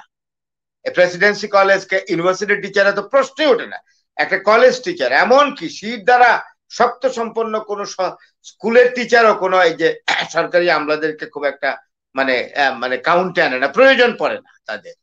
কিন্তু আমাদের সমাজ কাঠামো, প্রশাসনিক কাঠামো বা রাষ্ট্রীয় কাঠামো এমন ভাবে আমরা সাজিয়েছি যে এখানে ব্যুরোক্র্যাট বা আমলারা এত শক্তিশালী যে শিক্ষকরা এখানে একেবারে নিরুপায়, এবং বেতনের দিক থেকেও নিরুপায়, সুযোগ সুবিধার দিক থেকেও তারা খুব ভালনারেবল অবস্থায় আছে। ক্ষমতা প্রতিপত্তি বা সমাজের যে আপনার প্রভাব, সেইগুলোতে একেবারে একজন শিক্ষক কিন্তু মার্জিনালাইজড অবস্থায় সবসময় থাকে। যার জন্য একজন শিক্ষক সবসময় বিশ্ববিদ্যালয়ের শিক্ষক হলে উনি বিভিন্ন জায়গায় খোঁজেন যে কিভাবে একটা অন্য জায়গায় পদায়ন হলে ওই যে আমলারা ব্যুরোক্রেটরা যে সুযোগ সুবিধা পায় সেটা যেন আমরা পাই। তবে এখানে একটা জিনিস বলবো, তরিকুল ভাই কি মনে করবেন জানি না, আমি খুব সরাসরি বলি, বাংলাদেশের আমলারা বাইরের কোন দেশের ব্যুরোক্রেটে তার সমমানের ব্যুরোক্রেটকে ফেস করতে পারে না বাইলেটারাল টকসে। এই অভিজ্ঞতা আমার আছে। আমি রাজনীতিতে যুক্ত ছিলাম বা আছি, যেটাই বলেন, মুনির ভাই জানেন, আমার মনিরুজ্জামান ভাই জানেন, সেই সুবাদে আমি কিন্তু বহু বাইলেটারাল টকস এন্ড ডায়ালগস সামনাসামনি থেকে দেখেছি। বাংলাদেশের তৎকালীন পররাষ্ট্র সচিবের কি নাজেহাল অবস্থা দেখেছি ভারতের পররাষ্ট্র সচিবের সাথে কথা বলতে গিয়ে। I witnessed it, I watched it very closely in a 5-star hotel of Dhaka city. The foreign secretary of Bangladesh was not in a position exactly to face his counterpart even from India. তখন আমি ভাবলাম তরিকুল ভাই যে বাইরের দেশ থেকে আসলে, European বা ওয়েস্টার্ন কান্ট্রি থেকে সমমানের অফিসার আসলে তাহলে আমাদের দেশের সমমানের অফিসারের উপায়টা কি হবে? Even our former foreign secretary was not in a position to continue his dialogue with Jaishankar. Then he was the foreign secretary of India. Later on he became the foreign minister. I watched it. কিন্তু তাদের গরমে থাকা যায় না, খুব গরম, কিন্তু কই কোন রাষ্ট্রের তার কাউন্টারপার্টকে তো উনি ফেস করতে পারেন না। সুতরাং আমাদের খামতি সব জায়গায়, পড়াশোনার ক্ষেত্রে খামতি, আমাদের আমলাতন্ত্রের অদক্ষতা চরম সীমা। সেই জন্যই আমি আপনার এই যে 5ই আগস্টের যে মানে কোটা বিরোধী যে আন্দোলন, সেটাকে আমি সমর্থন করেছিলাম। এই জন্য করেছিলাম যে সত্যিই তো আপনি কোটায় যদি সব চলে যায় তাহলে মেধাহীন একটা ব্যুরোক্রেসি তৈরি হবে। ব্যুরোক্রেসি যদি অত্যন্ত মেধাহীন হয় তাহলে প্রজাতন্ত্র চলে না। কারণ ব্যুরোক্রেসিতে থাকলে আপনাকে বাইরের দেশের লোকজনকে ফেস করতে হবে। আপনি যদি foreign secretary on, you have to face the foreign secretary from other country. If you are the ambassador, you have to face your counterpart in the same level in the foreign office. How can you do? কেমনে পারবেন? আপনার মেধা না থাকলে আপনার সব কোটায় দিয়ে দিলেন, যেন তেন লোক গিয়ে ফরেন সার্ভিসে চলে গেল গ্রেস মার্কস পেয়ে বা তার কোটার মার্কস পেয়ে বা অ্যাডমিনে চলে গেল, but he is not exactly qualified to hold this post. তাইলে দেশ চলে কিভাবে? সেই জন্য আই সাপোর্টেড, আমি কোটা আন্দোলনকারীদেরকে সমর্থন করেছিলাম। আমার লাস্ট টক ছিল 29 July, and I fervently supported the quota movement. যে আমি চাই একটা অত্যন্ত skill bureaucracy so that the country can be exactly run in a very good and strong position to face the counterparts from another countries. Thank you very much. আরেকবার আসবো আপনার কাছে। মনির ভাই, কথাগুলো আপনি শুনছেন, দেখেন আমি আমাদের ফরাদ ভাইয়ের সাথে আমি সম্পূর্ণই একমত। দেখেন একটা দেশের শিক্ষিত মানুষ যারা আছেন তারা মনে করেন ইউনিভার্সিটির ফার্স্ট বয় থেকে 1 থেকে 5 জন ইউনিভার্সিটির শিক্ষক হচ্ছে, আর যে ইউনিভার্সিটির লাস্ট ক্লাসে বসতো না সে হচ্ছে মনে করেন রাজনৈতিক নেতা হয়ে, আমি রাজনৈতিক নেতাদের সবাইকে ছোট করছি না, সরি আমাকে অন্যভাবে নিয়েন না, বেশিরভাগ রাজনৈতিক নেতা ওই 4th ক্লাসের স্টুডেন্ট যখন এমপি হয় অথবা মিনিস্টার হয় তখন কিন্তু সেই দেশ আর চলে না। কারণ একজন ফার্স্ট ক্লাসের স্টুডেন্ট, ফার্স্ট বেঞ্চে বসা স্টুডেন্ট, সে কিন্তু ওই লাস্ট বেঞ্চে যে আছে না, ওর দেখাচ্ছে লিড করছে কিন্তু আসলে ও চলতে পারে না, নিজেই তো চলতে পারে না। আর ফরাদ স্যারের সাথে আমি একটা জায়গায় দ্বিমত করব, যে কোটার বিরুদ্ধে যে আন্দোলন হয়েছিল ওটা আসলে কিছুই হয়নি, এটা আমরা একমত। আন্দোলন হয়েছিল ঠিক আছে, কিন্তু আমরা কিছু পাইনি। যা ছিল সেই কোটারই আবার সেই কোটার মাধ্যমেই আবার উপদেষ্টা নিয়োগ হয়েছে। দেখুন, পাওয়া না পাওয়াটা বড় কথা না, আন্দোলনটার তো একটা উদ্দেশ্য ছিল। এখন সেই উদ্দেশ্যে আমরা পৌঁছতে পারি নাই, সেই ব্যর্থতা কে নিবে বলেন? আমি আপনি আমরা সবাই নিচ্ছি, কিন্তু একটা উদ্দেশ্যটা তো মহৎ ছিল। ইট ওয়াজ এ স্লোগান। উদ্দেশ্য স্যার খুবই ভালো ছিল, কিন্তু হ্যাঁ, slogan was very positive. Yes yes, না ওইটা ঠিক আছে স্যার, কিন্তু দেখেন আমরা যেই চাইছিলাম দেশ রিফর্ম, তো আমি কাজী মনির ভাই আপনার কাছে প্রশ্ন করব যে আপনারা কি আপনাদের দলীয় সংস্কার, যেটা দলের যাতে ভালো মানুষগুলো আসে, তৃণমূল থেকে ভালো নেতৃত্ব যাতে উপরে উঠে আসে, এই টাইপের কোনো পদক্ষেপ আছে? দ্বিতীয়ত আরেকটা জিনিস অ্যাড করবেন, ওটা তারিকুল ইসলাম স্যার উনিও অ্যাড করবেন, 31 দফা আপনারা যে দফা দিচ্ছেন এটা ভুলে ভরা। যেমন আমি আরেকটা জায়গায় উল্লেখ করি, এখানে আমার প্রবাসীদের সম্পর্কে কিছুই বলা নাই, এবং একই জিনিস দুইবার রিপিটেশন, এবং আপনি প্রতি জায়গায় যে বলছেন কমিশন কমিশন কমিশন, এত কমিশন করলে মন্ত্রণালয় লেখার দরকার কি? আপনি ইনস্টিটিউশন বিল্ড করে আপনি একটা কথা বললে ইনস্টিটিউশন গুলা তৈরি করবে, এটা করলে কি হতো না? জি বলেন। জি ধন্যবাদ। আপনার সংস্কার নিয়ে মতবিরোধ থাকবে, এটাই স্বাভাবিক, এবং এটা ডেভেলপও হবে। এখন হয়েছে, প্রথমে আপনারা দেখেছিলেন যে 28 দফা দিয়েছিল, পরবর্তীতে সেটাকে 31 দফা হয়েছে, এবং এটা আরো বাড়তে পারে বা সংযোজন বিয়োজন হবে এটা। আর আমাদের দলের মধ্যে সেটা আমি আশা করি যে পরিবর্তন হবে, যদি আমাদের ভারপ্রাপ্ত চেয়ারম্যান মহোদয়, আমার দৃষ্টিকোণ থেকে ওনার দ্রুত আসা দরকার। এরপর আমি মূল প্রসঙ্গে চলে যেতে চাই আবারও, যে রাষ্ট্রীয়ভাবে আমাদের এই শিক্ষকতা বা শিক্ষকদেরকে মূল্যায়ন করা উচিত। এবং আমার কাছে, যেহেতু আমি একটু রাজনীতিতে বক্তব্য করাকরি দিই, আমার কাছে আজকেও ইবতেদায়ী মাদ্রাসার লোকজন কয়েকজন এসেছিলেন, প্রাইমারির লোকজন এসেছিলেন, অনেক সময় অন্যরা আসে। আসলে এটা সত্য যে একজন মেধাবী ছাত্র হয়েও শিক্ষকতায় চাকরি নেওয়ার পরে তার সেই অবস্থানটা ভালো হয় না।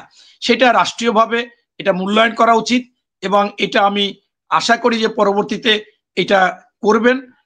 এরপরে আমি যেটা বলতে চাচ্ছি, যে আজকের যে বিষয়গুলো আপনি বলেছেন নৈতিকতার ব্যাপারে, আজকে আস্থা অনাস্থা, বিশ্বাস অবিশ্বাসে ভরে গেছে।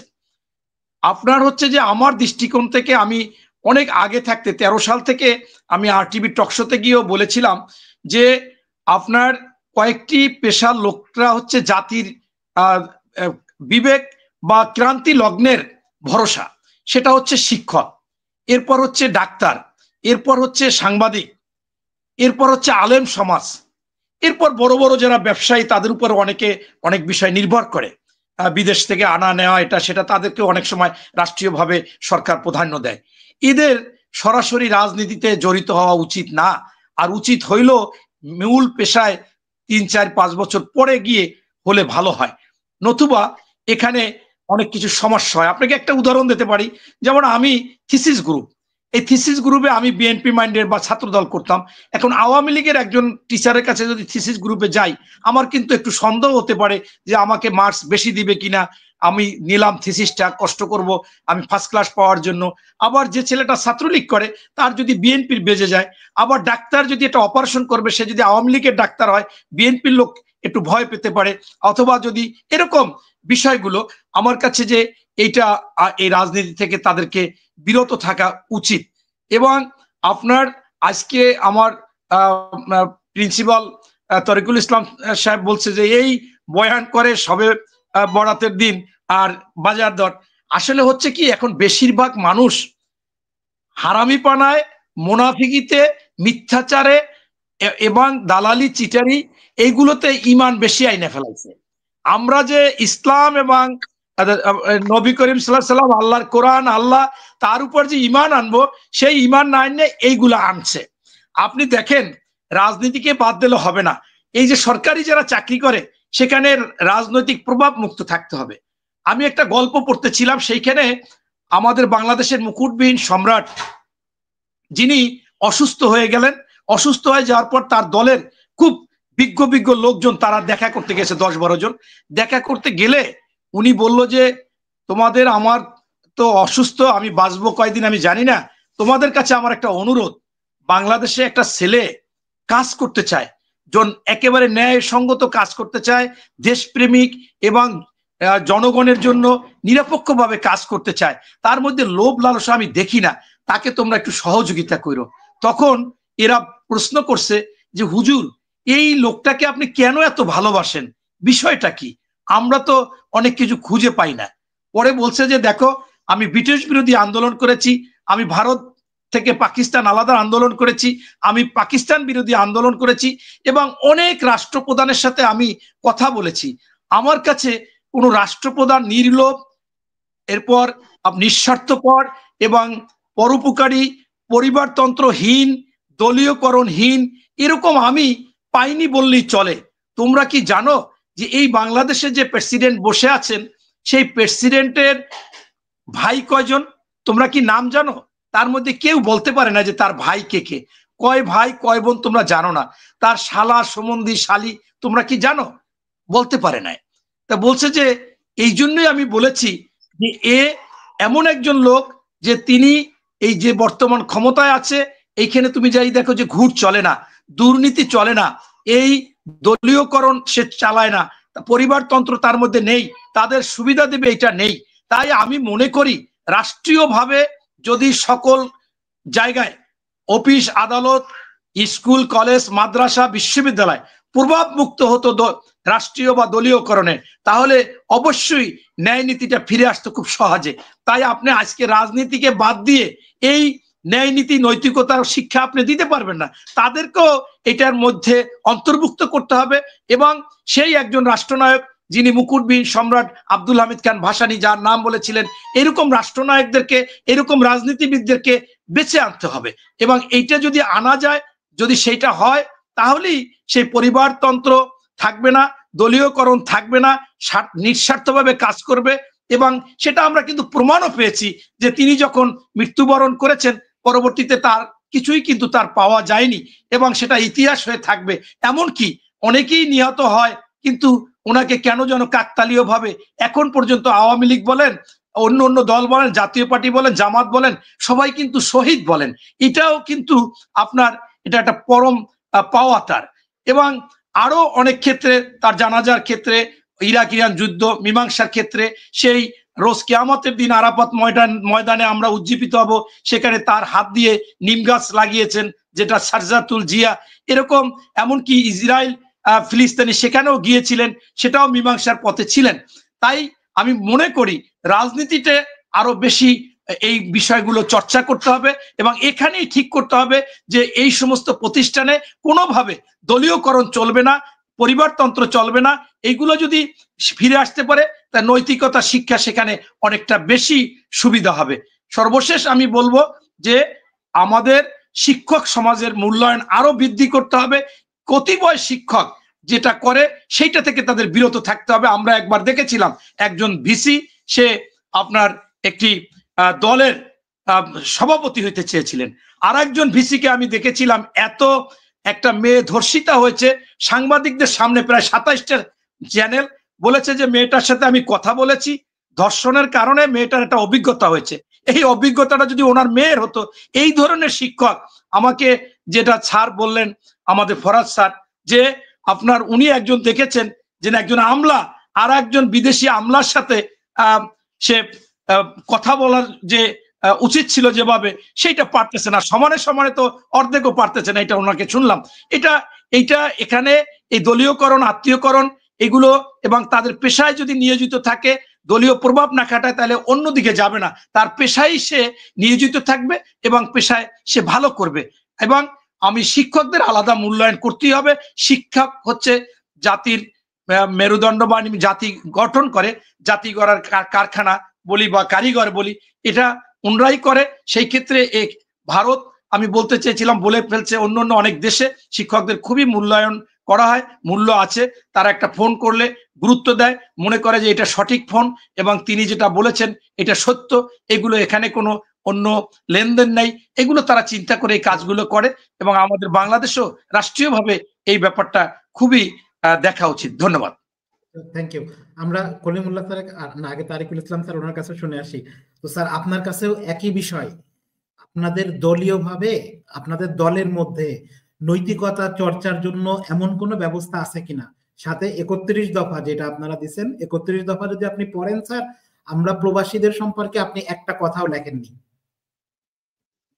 জি স্যার। আমাকে বলছেন? স্যার আচ্ছা, আমি আজকে আপনি যে প্রসঙ্গ অবতারণা করলেন তার মধ্যে 31 দফাটা কনসার্ন কিনা বুঝতে পারছি না, এটা বোধহয় আমরা আরেকদিন আলোচনা আমাদের করব। ইন্টারেস্ট তো স্যার, আমরা বাইরে থাকি তো আমাদের একটু ইন্টারেস্ট আছে এই বাইরে নিয়ে স্যার। আচ্ছা, আমি এটুকু বলতে পারি, আমরা দেশে যারা আছি রাজনৈতিক অ্যাক্টিভিস্ট, তারা প্রবাসীদের বিষয়টি যাতে পরবর্তীতে রাজনৈতিক এজেন্ডা বা অ্যাসাইনমেন্ট হিসাবে তাদের যে প্রয়োজনীয় গুরুত্ব তারা প্রাপ্তির দাবি রাখেন। দেশের 18 ভাগের 1 ভাগেই তো প্রবাসী ধরতে গেলে, 20 ভাগের 1 ভাগ তো কমপক্ষে। তো তাদের স্বার্থ যাতে সমন্বিত হয় আগামী দিনের রাষ্ট্র নির্মাণে, সে বিষয়টি আমরা সোচ্চার হতে পারি। এখানে মনির ভাই ঢাকায় প্রিভিলেজ পিপুল হিসেবে বাস করেন, তিনি নানা সময় খুব সোচ্চার কণ্ঠ বক্তৃতা করার সুযোগ পান, তিনি বলবেন, আমরাও আমাদের ফোরামে বলবো। অন্য যে বিষয়টি আপনি বলেছেন যে রাজনৈতিক দলের চর্চার মধ্যে নৈতিকতার বিষয়টি সাপোর্ট করা হয় কিনা, এটা সত্য বললে এটা আমাদের জন্য দুর্ভাগ্য। আসলে রাজনীতিতে যে প্র্যাকটিসিং কালচার, যেটি দেখে পড়ে কিংবা শুনে অন্যদের কাছে আমরা রাজনীতির প্রতি আগ্রহী হয়েছিলাম, রাজনীতি একটি উচ্চ মাপের জনকল্যাণমুখী ধর্মযুদ্ধ, এরকম একটা ধারণা নিয়ে কিন্তু আমরা রাজনীতিতে অংশগ্রহণ করেছিলাম। সেই বিষয়টি স্বাধীনতার পরে আমাদের রাষ্ট্রে অনেক কিছুই আমরা হতাশ হতে রাজি না।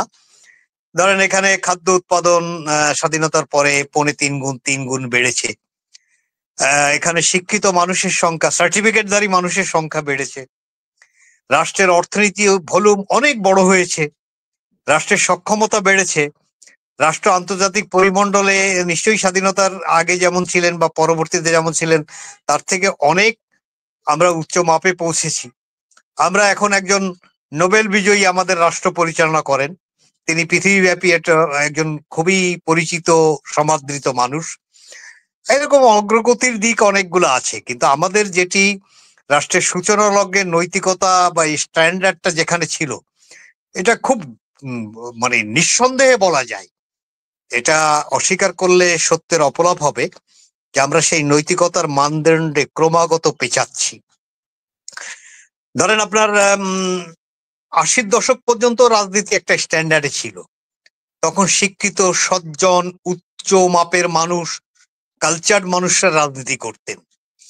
82-র সামরিক স্বৈরশাসকের পরে গুন্ডা পান্ডা, ট্রাক মানে ব্যবসায়ী, বাস ব্যবসায়ী, নানা ধরনের মানুষরা রাজনীতিতে একজন সামরিক স্বৈরশাসক নিজেকে প্রতিষ্ঠিত করার জন্য এই পাওয়ার পলিটিক্সটা যে উনি যে ইনগেজ করলেন, সেইটা ওনাকে যদি এককভাবে দোষারোপ করি এটিও সত্য না, কারণ সেই জিনিসটি কোনো সরকারই আর কমাতে পারেননি, ক্রমাগত তারা বাড়িয়েছেন। দেখেন আমাদের দেশে একসময় রেলপথ এবং নৌপথ এই দুইটি ব্যাপক বিস্তৃত ছিল, এবং রেলপথ এবং নৌপথ প্রবাহমান থাকলে পণ্য পরিবহন বা অন্যান্য খাতে অত্যন্ত খরচ খুব কম হয়, যার কারণে এই যে পণ্য মূল্যের পরে যে প্রভাবটা, এটা পরিবহনের প্রভাবটা কিন্তু একটা গুরুত্বপূর্ণ চ্যাপ্টার। সেখানে যদি নৌপথে এবং রেলপথে পণ্য পরিবহন করার প্রবণতা থাকতো তাহলে হয়তো দ্রব্যমূল্যের এই অবস্থা কিছুটা সহনীয় থাকতো। ট্রাকের মালিকরা যখন এমপি হলেন, বাসের মালিকরা যখন এমপি হলেন, তখন রেল পরিবহনের গুরুত্ব কমে যায়, নৌ পরিবহনের গুরুত্ব কমে যায়। এভাবেই কিন্তু আসলে ধ্বংসের দিকে আমরা এক এক করে ধাবিত হয়েছি। 91-তে সামরিক স্বৈরশাসন, 91-এর পরে আমার দল ক্ষমতায় এসেছে, 96-তে আওয়ামী লীগ এসেছে, আবার 2001-এ বিএনপি এসেছে, তারপরে আর না বললাম, তারপরেরটা তো একেবারে আমাদের হৃদয়ে দগদগে আগুনের মতো জ্বলছে। তো আমরা যদি সত্য কথা বলি তাহলে কেহই ভালোর দিকে যাওয়ার ট্রেনটা আমাদের মধ্যে এই গ্রাফটা ঊর্ধ্বগামী ছিল এটা বলতে পারি না, বরঞ্চ নিচের দিকে নামার গ্রাফটাই হাই ছিল, এটাই সহজ কথা। ধরেন এই যে একটা ন্যারেশন এখন সমাজে বিস্তৃত হচ্ছে, এটা রাজনৈতিক পক্ষপাত দুষ্ট হতে পারে কিংবা এর মধ্যেও পলিটিক্স থাকতে পারে, যে একদল লুটেরারা তারা বিদায় নিয়েছে ছাত্র জনতার অভ্যুত্থানের মুখে, আর একদল লুটেরা কি তাহলে প্রস্তুত হচ্ছে রাষ্ট্রটাকে লুট করার জন্য? এই যে ন্যারেশনটা সমাজে কিন্তু বিস্তৃত হচ্ছে, এই ন্যারেশনটা সত্য, এই ন্যারেশনটা রাজনৈতিক উদ্দেশ্যেও ব্যবহৃত হতে পারে, এই ন্যারেশনটা রাজনৈতিক প্রতিপক্ষকে ঘায়েল করার জন্য ব্যবহৃত হতে পারে, তিনটাই হতে পারে। আমি সত্যটা ধরে নিয়ে আলোচনা করি। সত্যটা এই সন্দেহের বাইরে কিন্তু রাষ্ট্রের নাগরিকরা নয়। বিদ্যমান রাজনৈতিক দলগুলোর নেতৃত্ব এবং সাংগঠনিক কাঠামো যে পর্যায়ে এখনো আছে, সেই রাজনৈতিক সাংগঠনিক কাঠামোকে বিশ্বাস করার সুযোগ খুবই কম যে তারা রাষ্ট্রকে জনকল্যাণমুখী করতে সক্ষম। কারণ রাষ্ট্র তো, এটা তো বিদেশ থেকে আপনি হায়ার করবেন না। এই রাষ্ট্রের রাজনৈতিক নেতারাই এমপি হবেন, তারাই মন্ত্রী হবেন, এবং তারাই এই যে যা যা বলছি আমরা, আমলা বানাবেন, অমুক বানাবেন, তমুক বানাবেন, বা পোস্টিং গুলা তারা দেবেন। তাহলে ওই জায়গাটাই আতুর ঘরটা ঠিক করা দরকার রাজনৈতিক সাংগঠনিক কাঠামোর। এখানে যদি সেই, যেমন মাঝে আমাদের শ্রদ্ধেয় ডক্টর খন্দকার মোশাররফের ওনার নাম দিয়ে একটা কথা সামাজিক যোগাযোগ মাধ্যমে আমরা দেখেছি, আমি নিশ্চিত নই যে এই কথাটি উনি বলেছেন কিনা, কিন্তু সামাজিক যোগাযোগ মাধ্যমে এই কথাটা খুব গুরুত্ব দিয়ে এসেছে। উনি বা ওনার পক্ষ থেকে কেউ এটার প্রতিবাদ করেন নাই, তাহলে ধরে নেওয়ার সুযোগ আছে যেটি উনি বলেছেন যে বিএনপিতে 2018 সালে যারা নির্বাচন করেছিলেন তারাই নির্বাচন করবেন। এটি যদি খন্দকার মোশাররফ স্যার বলে থাকেন, আই প্রোটেস্ট ইট। কারণ 2018 সালের নমিনিরা সকলেই জনগণের কাছে গ্রহণযোগ্য নয়, সকলেই লুটতন্ত্রের বাইরে রাজনৈতিক নেতৃত্ব, এই কথা সত্য নয়। সকলেই ওই এলাকার মানুষের প্রতিনিধিত্ব করতে পারেন এবং রাষ্ট্রকে কল্যাণমুখী কিছু দিতে পারেন, এই কথা সত্য নয়। ফলে যদি বিএনপির স্ট্যান্ডিং কমিটির সর্বশ্রেষ্ঠ সদস্য একথা বলে থাকেন 2018 নমিনিরাই আবার নমিনেশন পাবেন, জনগণের কিন্তু বিএনপি সম্পর্কে বিরূপ ধারণা পোষণ করার সুযোগ থাকে। It is not permanent. আপনাকে এই যে ছাত্র জনতার অভ্যুত্থানের মধ্য দিয়ে, যে অভ্যুত্থানে বিএনপির রাজনৈতিক দল হিসেবে বিএনপির সবচেয়ে বড় কন্ট্রিবিউশন, আমি নিজে 50টার উপরে মামলায় আসামি ছিলাম। আমি নিজে কত 15 বছরে প্রায় 2 বছর জেলের অভ্যন্তরে ছিলাম। গাইবি মামলায়, একাধিক মামলায় আসামি। আমার কলেজের অধ্যক্ষের পদ আমার কাছ থেকে কেড়ে নেওয়া হয়েছে। আমার ডান হাত পঙ্গু পুলিশের আঘাতে, আমার শরীর সররা গুল্লিবিদ্ধ। এরকম শত শত হাজার হাজার লক্ষ লক্ষ বিএনপির নেতাকর্মীরা কিন্তু বিগত 16 বছরে নির্যাতিত হয়েছে। ফলে রাজনৈতিক দল হিসাবে এই বিগত গণ অভ্যুত্থানের সবচেয়ে বড় স্টেক হোল্ডার হলো বিএনপি। আমরা ছাত্র জনতা সারা পৃথিবীর ইতিহাসে, বিশেষ করে বাংলাদেশের ইতিহাসে তরুণরাই পরিবর্তনে সর্বাধিক ভূমিকা রেখেছে, এবারও তাই রেখেছে। আমি সেই তরুণদেরকে স্যালুট করি। আমি সেই তরুণদের আকাঙ্ক্ষা ধারণ করার জন্য সকল রাজনৈতিক দলকে অনুরোধ করি। একটা আকাঙ্ক্ষা তো মানুষের মধ্যে স্পষ্ট, যে তারা রাষ্ট্র নির্লোভ, সৎ, উদ্ভাবনী শক্তি সম্পন্ন আগামীর বাংলাদেশ নির্মাণের সক্ষম নেতৃত্ব চায়। সেই নেতৃত্ব প্রদানে আমার দল বিএনপি যদি ব্যর্থ হয়, তাহলে সেটা আমাদের দলের জন্য যেমন দুর্ভাগ্য, একটি বড় সংগঠনের ব্যর্থতা জাতীয়ভাবেও এটা দুর্ভাগ্য তৈরি করবে। আমাদের দলের ভারপ্রাপ্ত চেয়ারম্যান জনাব তারেক রহমান সাহেবের 5ই আগস্টের পরের তার যে বক্তব্যগুলো, এই ন্যারেশনগুলো জাতি এবং যারা রাজনৈতিক পর্যবেক্ষক তারা কিন্তু অত্যন্ত ইতিবাচক ভাবে গ্রহণ করেছেন। দুর্ভাগ্য আমাদের যে এই ন্যারেশনটা মাঠ পর্যায়ে বিএনপির নেতাকর্মীদের একটি বৃহৎ অংশ যারা এখন দায়িত্বে আছে এবং উচ্চ পদে আছে, তারা সম্ভবত এটি ধারণ করতে পারেননি। এইখানে আমাদের কঠোরতার প্রয়োজন আছে। যেটি মনির ভাই বলেছেন, উনি অনেক দূরে অবস্থান করছেন, সঙ্গত কারণেই অবস্থান করছেন। এইটা নিয়েও কেউ কেউ দেখি ন্যারেশন তৈরি করেন যে ওনার নামে এখন তো কোনো মামলা নাই, তাহলে উনি দেশে আসেন না কেন। রাজনৈতিক দলের ডাইনামিক্স আপনি বাইরে থেকে বুঝতে পারবেন না। অনেক সাংবাদিক দেখি টকশোতে খুব এটা কটাক্ষ করে বলার চেষ্টা করেন। রাজনৈতিক দলের ডাইনামিক্স রাজনৈতিক দলের মধ্য থেকেই বোঝার বিষয়। বেগম খালেদা জিয়া দীর্ঘদিন পরে বিদেশে চিকিৎসার জন্য সুযোগ পেয়েছেন। এখন একজন সন্তানের কাছে মায়ের জীবন কতটা মূল্যবান, এটা আমাদের বোঝার জন্য কাউকে পণ্ডিত হওয়ার দরকার হয় না। আর বিগত সরকার ইচ্ছাকৃতভাবে খালেদা জিয়ার বিদেশে চিকিৎসা বিলম্বিত করে তার শারীরিক সক্ষমতা থেকে প্রশ্নের মুখে ফেলেছেন। তার লিভার ট্রান্সপ্লান্ট এখন সম্ভব কিনা এটা নিয়ে চিকিৎসকরা কেন সন্দেহ পোষণ করছেন। সঠিক সময়ে তাকে চিকিৎসা করতে নিয়ে গেলে হয়তো তিনি অ্যাপিল করতে পারতেন। এখন ডাক্তাররা সন্দিহান যে তিনি এত বড় ঝুঁকি অ্যাপিল করতে পারবেন কিনা। এই স্ট্রাকচারের মধ্যে এখন তারেক রহমান সাহেব আছেন। এক, দুই হচ্ছে দেশে নানামুখী একটা অস্থিতিশীল অবস্থা। এই পরিস্থিতিতে এই যে নির্বাচনী একটা রোড ম্যাপের যে প্রসঙ্গ বারবার আসছে, আপনি নির্বাচন দেরিতে দিবেন না কাছাকাছি সময়ের মধ্যে দিবেন, এইটার কিছু সঙ্গত কারণ থাকতে পারে, কিন্তু একটা নির্বাচনের রোড ম্যাপ পলিটিক্যাল পার্টি চাইবে, এটাও স্বাভাবিক। সেই নির্বাচনী রোড ম্যাপ এবং অন্যান্য আনুষঙ্গিক বোধহয় কারণগুলো তারেক রহমান সাহেবের দেশে ফিরে আসার জন্য কনসার্ন।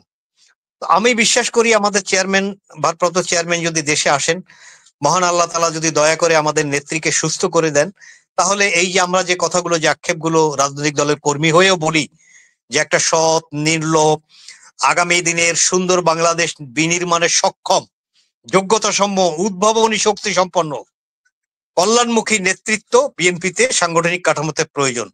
আমরা বিশ্বাস করি আমাদের নেত্রী সুস্থ হয়ে আল্লাহ তাকে সক্ষমতা দান করলে এবং নেতা দেশে ফিরলে এই বিষয়গুলো আমরাও পাবো। ফলে এই যে 31 দফা, এটি একটি বেস, এটি কিন্তু পার্মানেন্ট না এবং এটাই কিন্তু শেষ কথা না। আমাদের নেতা বলেছেন যে এটা সংযোজন বিয়োজন হবে, আর সংস্কার কিন্তু একটা চলমান প্রক্রিয়া, এটা এক জায়গায় ফুল স্টপ না, এটা কিন্তু কমা দিয়ে চলবে। কমার পরে আবার ন্যারেশন হবে, আবার কমা হবে, আবার ন্যারেশন হবে, পিছনের অনেক কিছু ডিলিট হবে, সামনে আর কিছু সংযুক্ত হবে। তো নিশ্চয়ই প্রবাসীদের স্বার্থ সংশ্লিষ্ট বিষয়ে আমরাও এখন থেকে রাজনৈতিক কর্মী হিসেবে সোচ্চার হব, এই কথাটুকু দিতে পারি। ধন্যবাদ। Thank you sir. Kalimullah sir, আমাদের আপনার শেষ বক্তব্য এবং আমাদের সাথে যদি একটু অ্যাড করেন স্যার, মানে আমরা একটু একদিক থেকে খুব হতাশ হলাম। আমাদের পড়াশোনা এখন মনে হচ্ছে স্যার আগে যা পড়ছি সবকিছু ভুল। আমরা আগে অনেক সায়েন্টিফিক পেপার পড়ছি, যেটা হচ্ছে একজন মানুষের মেন্টাল ম্যাচুরিটি আসতে গেলে তাকে 25 বছর লাগে। তো আপনি 21 বছরে একজনকে মানে সংসদে এমপি মিনিস্টার হয়ে যেতে পারবে এমন আইন করার জন্য ঘুরে বেড়াচ্ছেন। তো এটা যদি করেন, তো এই যারা সায়েন্টিফিক, আপনার কোনো গবেষণা নাই, এমন কিছুই নাই, আপনি কোনো একটা স্বার্থে এটা করার জন্য ঘুরে বেড়াচ্ছেন। আর দ্বিতীয়ত স্যার, যে এটার জন্য আপনি দেখাচ্ছেন কি সবাই নাগরিক।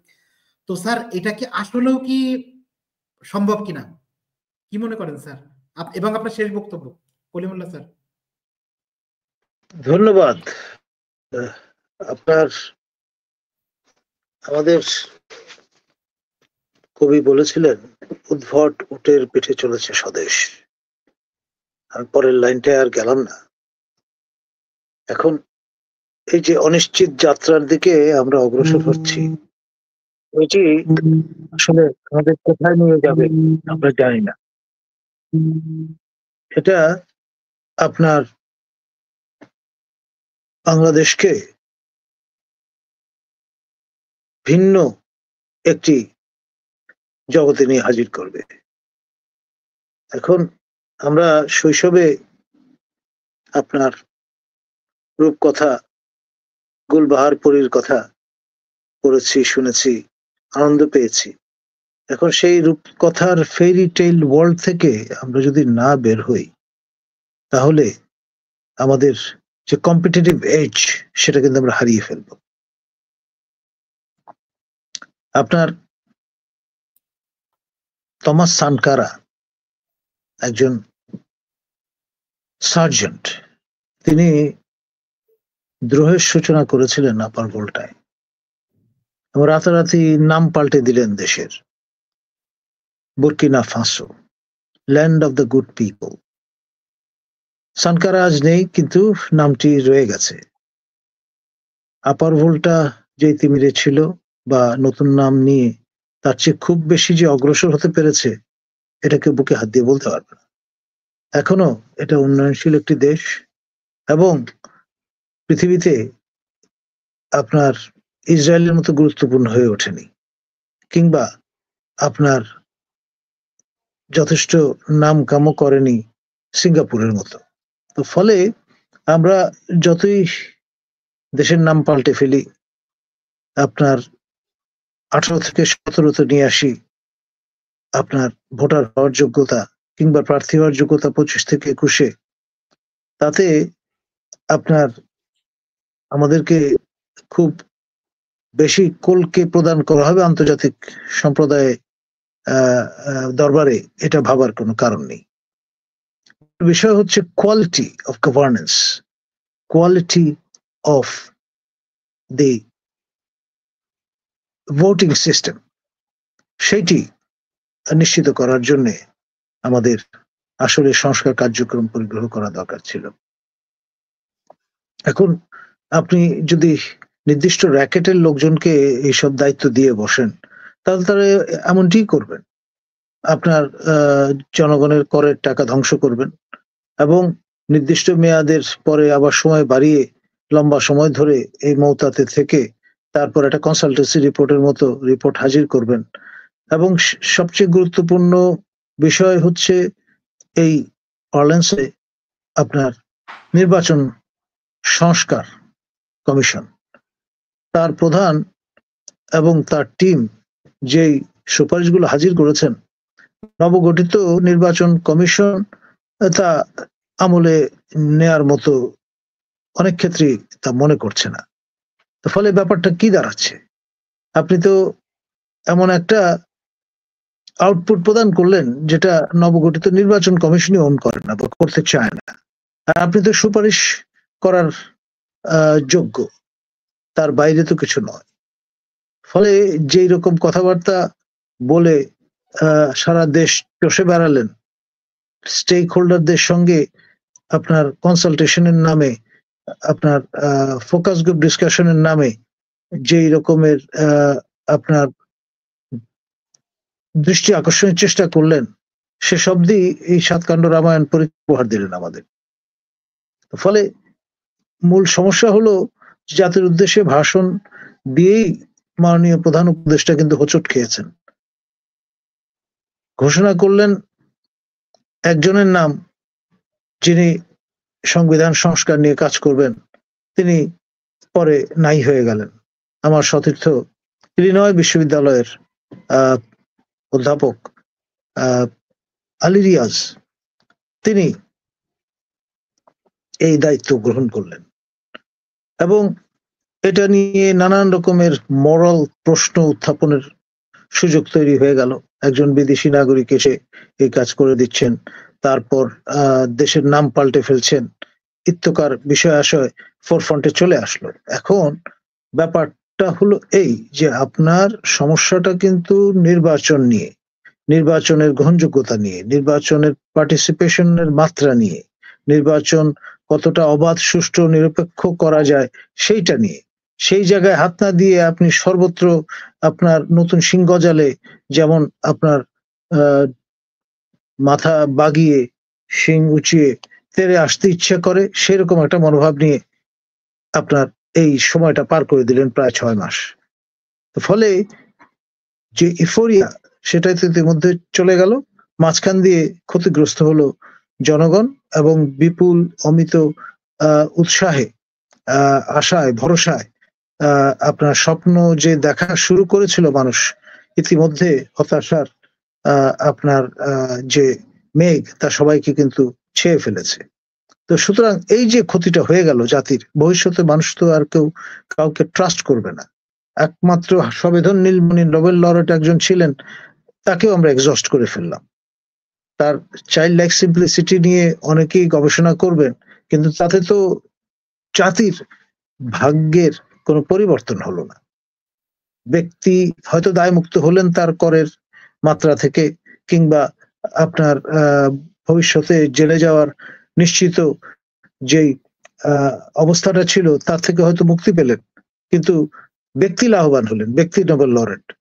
জাতির ভাগ্যে, ললাটে কি পেলাম আমরা? এই কথাগুলো বলবার মতো আপনার যে গাটস, উইথ রেসপেক্ট, আমরা কিন্তু ইদানিং পাই না, দেখি না। সবাই সেই আগের আমলের ধারাবাহিকতা, স্থাবকতা এবং আপনার খোসামত, তোষামত এবং সেই সঙ্গে এই কালচার ফলো করে যদি কোনোভাবে বেনিফিটেড হওয়া যায়, অথবা রুটি কিংবা বিস্কিটের গুঁড়ো যদি কিছু পাওয়া যায়, তাতেই সবাই তৃপ্তির হাই বা ঢেকুর তুলতে একটা প্রতিযোগিতায় লিপ্ত, which is really sad. ধন্যবাদ। আমরা ফরাদ স্যার আপনার শেষ বক্তব্য এবং সাথে যদি একটু অ্যাড করতেন, জাস্ট সংক্ষেপে যদি অ্যাড করতেন, যে দেখেন রাজনৈতিক দলগুলা তার নিজের মধ্যে যদি গণতন্ত্র না থাকে, তাহলে কি আসলেই আপনি আমারে গণতন্ত্র সার্ভ করবেন, নাকি দেখাবেন মুরগি খাওয়াবেন ডাল, কোনটা? আচ্ছা, আমি একটু শেষ করি। ও স্যারকে বলছেন, স্যার বলুক। যা ফরাক আপনার শোনা যাচ্ছে না, মিউট করা। আপনি ব্যস্ত মানুষ, সামনে মুনির ভাই আমাদের নির্বাচন করবেন, দোয়া করি। সেজন্য মুনির ভাইকে আমরা এসব টক শোতে খুব বেশিক্ষণ আটকে রাখতে চাচ্ছি না। আমি খুব তাড়াতাড়ি শেষ করছি। সেটা হলো এই যে দেখুন, আমরা একটা ক্রুশাল অবস্থায় মধ্য দিয়ে যাচ্ছি। বুঝতে হবে যে একটা অন্তর্বর্তীকালীন সরকার দেশ চালাচ্ছে, সেখানে লিমিটেশনস থাকবে, এটাই স্বাভাবিক। কিন্তু সবচেয়ে বড় কথা একটা জায়গায় আমাদের অ্যাড্রেস করতে হবে। আমি কলিমুল্লাহ স্যারকে সবসময় একটি আমার শিক্ষক সম ওনাকে আমি শ্রদ্ধা জানাই, যে জাতির ক্রান্তি লগ্নে উনি কথা বলেন, উনি কিন্তু নিজেকে আড়াল করেন না। তো সেই ক্ষেত্রে আমিও একটি জিনিস বলবো, যে কিছু কিছু যুক্তি এখানে এসছে যে 21 বছর বা 25 বছর বা 24 বছরে MNA বা MP হলে এটা কেমন দেখায়। দেখুন, এগুলোর পাল্টা যুক্তি আছে, এগুলো দিয়ে কোনো কিছু হবে না। তার কারণ হলো কি, উইলিয়াম পিটের বয়স ছিল, ব্রিটিশ প্রাইম মিনিস্টার উইলিয়াম পিটের বয়স ছিল 24, তাকে বলা হয়তো স্কুল বয় প্রাইম মিনিস্টার। তো he faced Napoleon Bonaparte, sending his one of the best generals, Sir Arthur Wellesley, Duke of Wellington, in the Waterloo battlefield. এটা মনে রাখতে হবে। এই যুক্তি দিয়ে পারবেন না, কারণ এই উপমহাদেশে অনেক লোক আছে 27-28 বছরে সেন্ট্রাল মিনিস্টার হয়েছে। জুলফিকার আলী ভুট্টো, যাকে নিয়ে মিশ্র প্রতিক্রিয়া আছে। এই মানুষটি 28 বছর বয়সে ক্যাবিনেট মিনিস্টার ছিলেন অল পাকিস্তানের, এবং ফরেন মিনিস্টার যখন, তখন he was only a man of 32। তো সুতরাং এইগুলো বলে লাভ নেই। আমাদের তুফাইল আহমেদ সাহেব, আমাদের জাতীয় নেতা, স্বীকার করতে হবে ঘোরতর অসুস্থ তিনিও 27 বছর বয়সে MNA হয়ে গিয়েছিলেন। MP না, MNA, একদম মানে সারা পাকিস্তানের যেটা ছিল গণপরিষদ সদস্য হয়ে গিয়েছিলেন। এইগুলো দিয়ে না, আমাদের দেখতে হবে যে মানুষটাকে আমরা দায়িত্ব দিয়েছি, তিনি 21, 22, 23, 24, 25 বছরের হন না কেন, তার যোগ্যতা আছে কিনা, তার ওই অফিসটা এক্সিকিউট করার তার যোগ্যতা তিনি রাখেন কি না। আর যোগ্যতা না থাকলে আপনার 60 বছর 70 বছরের হলেই কি হবে বলেন? আমরা তো বহুত বর্ষিয়ান নেতা দেখেছি, they contributed nothing to the nation building. আবার অনেককেই দেখেছি যে 25 থেকে 30-40 মধ্যেই ছক্কা মেরে দিয়েছে। আমি যদি বলি যে প্রেসিডেন্ট জিয়াউর রহমান, উনি তো খুব সবচেয়ে অল্প বয়স্ক প্রেসিডেন্ট ছিলেন এই দেশে, আমি যদি ভুল না করে থাকি। ওনার বয়স 39 বছর, ওনার বয়স ছিল 39 যখন উনি রাষ্ট্রপতির পদে অধিষ্ঠিত হন। এবং হ্যাঁ, রাজনৈতিক কারণে তার সমালোচনা আছে, তার গুণও তো আছে। এই যে মুনির ভাই যেটা বললেন, উনি যখন ওনাকে যখন হত্যা করা হয়, ওনার তো সবকিছু নিয়ম অনুযায়ী চেক করা হয়েছে, সেখানে তো কিছু পাওয়া যায়নি, অর্থ সম্পদ, ব্যাংক ব্যালেন্স কিছুই তো পাওয়া যায়নি। এই যে সততার জায়গাটাকে উনি পরিচ্ছন্ন রেখেছেন এত অল্প বয়সে রাষ্ট্রপতি হয়েও। তো সুতরাং এগুলো কিন্তু ব্যক্তির গুণ, সুতরাং বয়স দিয়ে সবসময় বিচার করবেন না। হ্যাঁ, আবার অনেকে বলে যে এই লোক তো বুড়া হয়ে গেছে, সে তো কিছুই করতে পারলো না। স্যার উইনস্টন চার্চিল 68 বছর বয়সে হিটলারকে চ্যালেঞ্জ করেছিলেন, because the House of Commons আর খুঁজে পায় না লোক। ক্লেমেন্ট অ্যাটলি, চেম্বারলেন ছিলেন অথর্ব টাইপের, এবং বাণিজ্য ব্যবসা নিয়ে ব্যস্ত থাকতো। He was not capable enough to face Hitler during second world war. তখন হাউস অফ কমন্স মানে ব্রিটিশ পার্লামেন্ট তাড়াতাড়ি বসে তখন উইনস্টন চার্চিলকে দায়িত্ব দেওয়া হলো। He was now a man of 68 and faced the challenge of Adolf Hitler and defeated Hitler and faced the yes striking from Germany on the sky of London. এটা জানতে হবে। সুতরাং এইগুলো তর্কের বিষয় না, তর্কের বিষয় হলো লোকটার যোগ্যতা আছে কিনা। আমি তো সবসময় বলি কলিমুল্লাহ স্যারের যোগ্যতা অপটিমাম লেভেলের। কই, প্রজাতন্ত্রের অত্যন্ত গুরুত্বপূর্ণ দায়িত্বে দিলে তো উনি পারতেন। হ্যাঁ, ওনার মামা মন্ত্রী ছিলেন, হ্যাঁ, ওনার শ্বশুরমশাই অ্যাডভাইজার ছিলেন। তা লোকজন এখন সত্যিকার অর্থে কে কোথা থেকে আসে তো জানি না।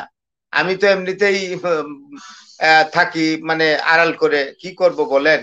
আমি তো আসলে জানাশোনাও আমার কম, লেখাপড়া খুব একটা ভালো জানি না, কিন্তু যে কোন লোক লেখাপড়া জানেন কিনা সেটা কিছুটা টের পাই, তার কারণ বয়স হয়েছে।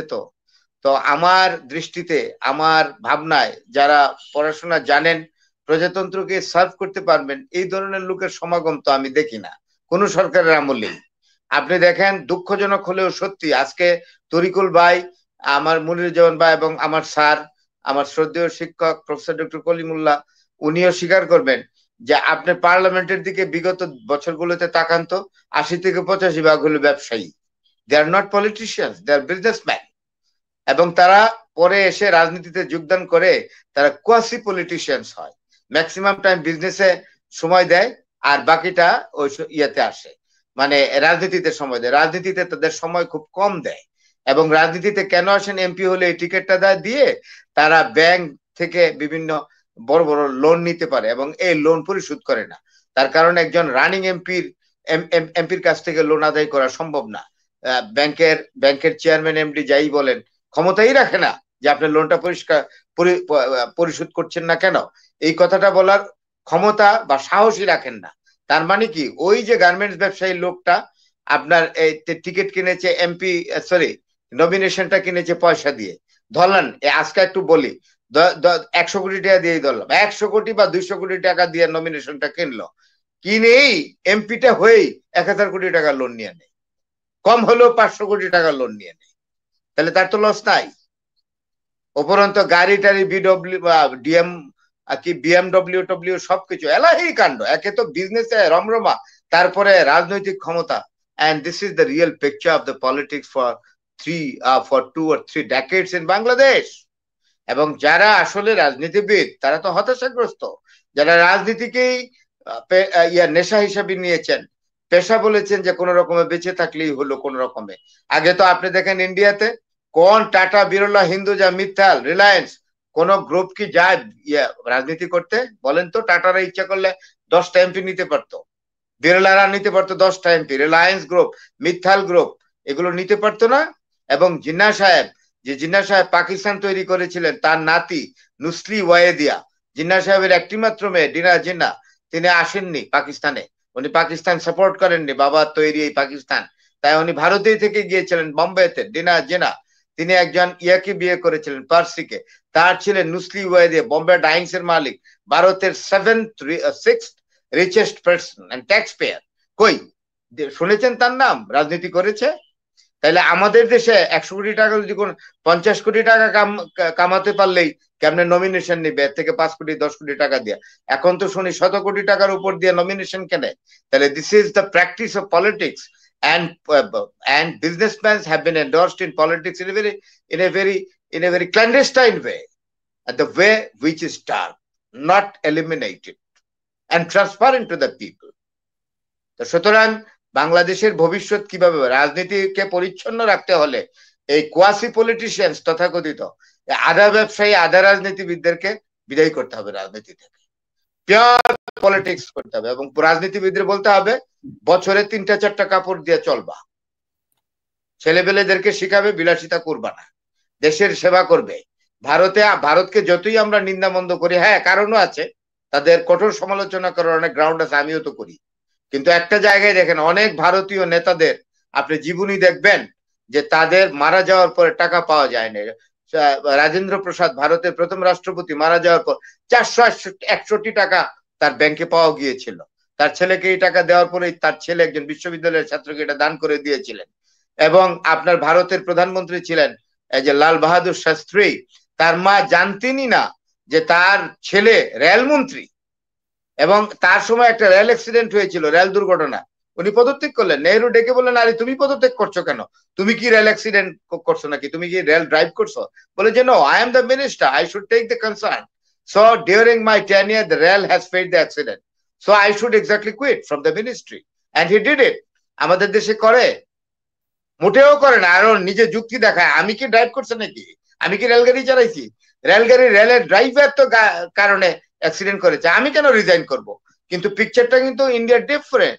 এবং বহু বড় বড় নেতা ভারতের, তারা বৃদ্ধাশ্রমে কাটিয়েছে, তাদের 2 টাকাও ছিল না, ভরণ পোষণের ক্ষমতা ছিল না, but they had exactly held a very important position in the government, you know. তাহলে আমাদের চিত্রটা কি ভিন্ন না? আমরা তো সেই জায়গায় নেই। সুতরাং একটা জিনিস যে করে হলেও অত্যন্ত শক্ত হাতে হলেও রাজনীতির জায়গাটাকে পরিচ্ছন্ন রাখতে হবে, সৎ রাখতে হবে।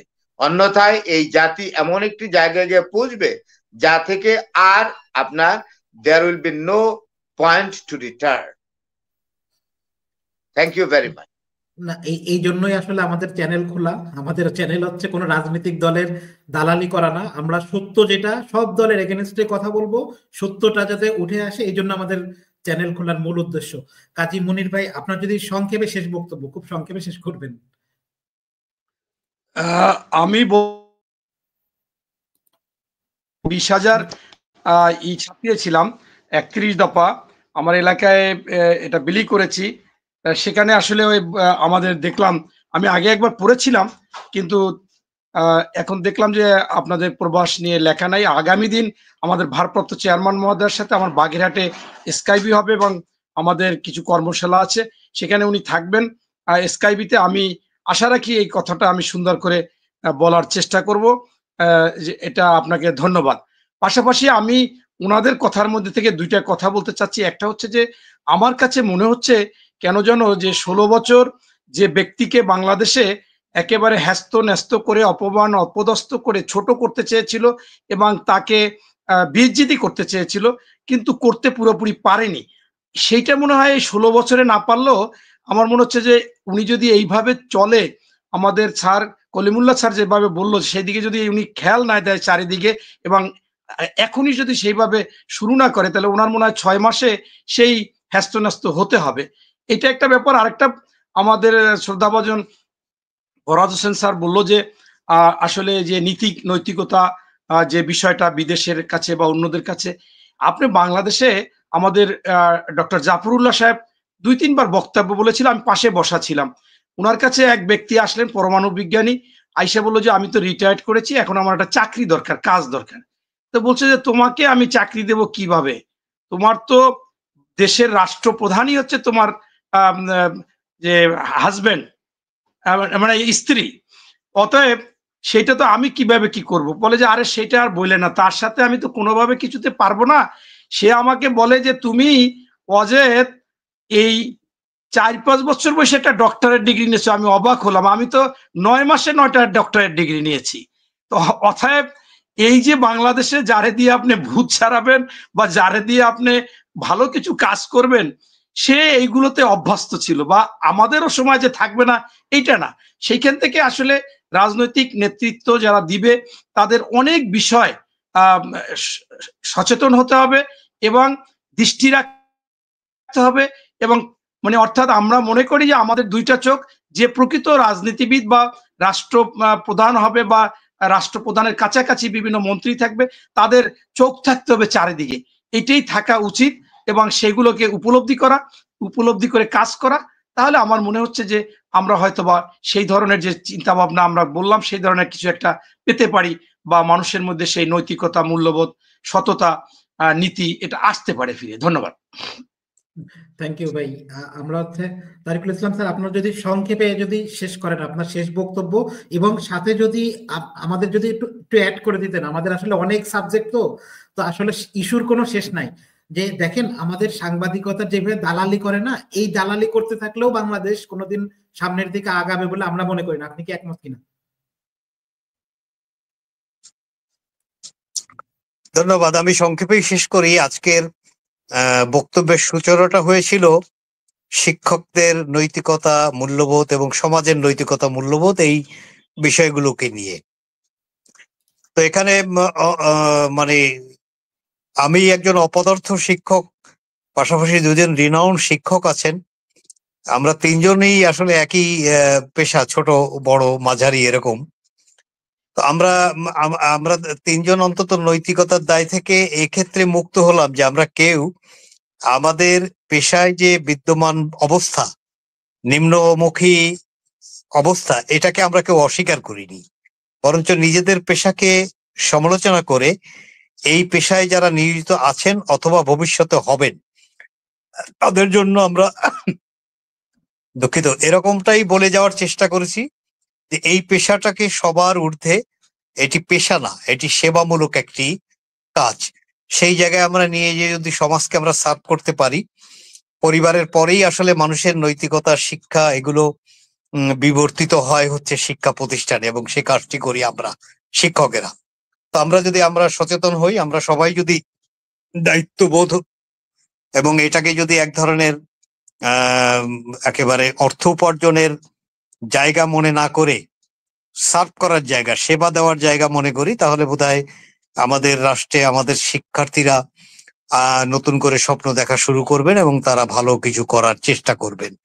সেই দায়বোধ থেকে আমরা কেউই মুক্ত নই। এই দায়িত্ব পালনে আমরা জীবনের শেষ দিন পর্যন্ত নিজেরা প্রচেষ্টা চালাবো, এই কমিটমেন্টটুকু আজকে এই আলোচনা সভায় আমি রাখতে চাই। দ্বিতীয় হচ্ছে, আমরা নাগরিক হিসাবে প্রত্যেকেই রাজনৈতিক সচেতন, কেউ রাজনৈতিকভাবে সাংগঠনিক দায়িত্বে আছি, কেউ সেটা না থাকলেও রাজনৈতিক পর্যবেক্ষক হিসাবে রাজনীতিটা যাতে শুদ্ধ থাকে সে ব্যাপারে আমরা সকলেই সোচ্চার এবং কথা বলি। এখানে কলিমুল্লাহ স্যারের কাজের ব্যাপ্তিটা আমাদের সকলের চেয়ে অনেক বড়। উনি অনেক বিস্তৃত জায়গায় কাজ করার সুযোগ পান এবং সেভাবে উনি কথা বলেন। উনি আন্তর্জাতিকভাবেও অনেক কানেক্টেড মানুষ। ফরাজ সাহেবের সাথে এর আগে আমার কখনো পরিচয় ছিল না, এই পরপর কয়েকটি আলোচনায় ওনার কথা শুনেছি। যথেষ্ট ফ্লুয়েন্ট বলেন এবং প্রকৃত সত্য কথা বলেন। আমি অন্তত এই দুজনের কাছে সমৃদ্ধ হওয়ার সুযোগ পেয়েছি এনাদের সাহচর্য পেয়ে। আর মনির ভাই আমার খুব ঘনিষ্ঠ মানুষ, বন্ধু মানুষ, আমরা পাশাপাশি জেলার বাসিন্দা। উনি ঢাকাতে থাকেন, অনেকদিন থেকেই আমাদের চেনা জানা, একই রাজনৈতিক আদর্শের মানুষ। ওনারা আমার প্রত্যাশার একটা সিমিলারিটি আছে। উনি ওনার নিজের নির্বাচনী এলাকা থেকে কামিং ইলেকশন করতে চান। আমিও 2008 সাল থেকে কয়েকবার ট্রাই করেছি। এবারও নিশ্চয়ই সে প্রত্যাশা আমার থাকবে। আমরা কোনো রাষ্ট্র বা দলীয়ভাবে কোনো দায়িত্ব পাইবি না পাই সেটা প্রশ্ন না, এবং আমি কি পেলাম এটি প্রশ্ন না, আমি কি দিলাম এই প্রশ্নের অল্প সংখ্যক মানুষের একজন আমি। অন্তত যে কি পেলাম এটা একটা কনসার্ন, তার চেয়ে বড় কনসার্ন হলো কি দিলাম। আমি আমার দলকে কি দিলাম, আমি আমার রাষ্ট্রকে কি দিলাম, জাতিকে কি দিলাম, আমি আমার উত্তরসূরিদের কি দিলাম। এই প্রশ্নগুলো মাথায় নিয়েই জীবনটা মহান আল্লাহ রাব্বুল আলামিন যদি দয়া করে শেষ পর্যন্ত এইভাবেই কাটান, অত্যন্ত প্রীত হব, খুশি হব, আলহামদুলিল্লাহ।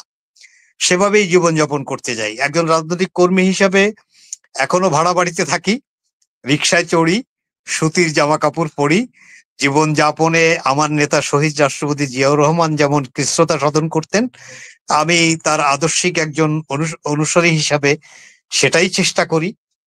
আমরা মানে এইভাবেই যদি আমাদের ভাবনাগুলোকে আমরা বিস্তৃত করতে পারি, সমাজে 10 জন মানুষও যদি আমার কার্যকলাপকে অনুসরণ করে, মৃত্যুর পরে অন্তত 10টা বছর যদি আমি জীবিত থাকি, আমি রিপিট করছি, মৃত্যুর পরেও কমপক্ষে 10টা বছর আমি যদি আমার পরবর্তী প্রজন্মের কাছে জীবিত থাকি, তাহলে জীবনকে ধন্য মনে করব, এবং এই উদ্দেশ্য নিয়েই জীবনযাপন করি। আপনাদের সকলকে ধন্যবাদ, বিশেষ করে সবাই আমার বয়সের সিনিয়র, কলিমুল্লাহ স্যার এবং ফরাজ সাহেব। আপনারা মানে আমি আপনাদের কাছে শিখে সমৃদ্ধ হচ্ছি। মনির ভাই অত্যন্ত বন্ধুবান্ধব মানুষ, তার কাছেও আমি সমৃদ্ধ হচ্ছি। অনেক ধন্যবাদ। আসসালামু আলাইকুম। কলিমুল্লাহ স্যার, আপনার শেষ বক্তব্য যদি কিছু অ্যাড করার থাকে। দেখুন, দেশ কিন্তু খুব সংকটপূর্ণ একটি অধ্যায় অতিক্রম করছে। রাজধানী শহর ঢাকা বিসিজড একটা রঙ্গমঞ্চে পরিণত হয়েছে। আপনার 7 কলেজের এই যে 6 দফা থেকে 5 দফা দাবিতে রূপান্তর, আগামীকাল থেকে ট্রেন যোগাযোগ বন্ধ হয়ে যাবে, এরকম একটি জায়গায় এসে আমরা হাজির হয়েছি। এবং মিস গভর্নেন্স আমি বলবো, বা ল্যাক অফ গভর্নেন্স এই জায়গাটা এনে দাঁড় করিয়েছে। এবং সম্ভবত আন্তর্জাতিক শক্তি নিচয় আমাদেরকে একটা কন্টিনিউমে ফেলে, যে এই অগাস্ট বিপ্লবের পর থেকে একটা নির্দিষ্ট সময় অবধি তারা আমাদের অ্যালাউ করবেন এই অধোগতিতে যাওয়ার জন্যে। তারপর হয়তো সেখান থেকে ক্রেন দিয়ে টেনে তুলবার জন্যে বিশেষ কায়দার দ্বারস্থ হতে পারেন। এখন এটি কিন্তু আর যাই হোক খুব মঙ্গলজনক এবং আশাব্যঞ্জক একটি অবস্থা কোনোভাবেই বলা যাবে না। ধন্যবাদ স্যার, ধন্যবাদ আপনাদের সবাইকে। আমরা অনুষ্ঠান শেষ করব। আপনারা যদি কেউ কোনো অ্যাড করতে চান কিছু।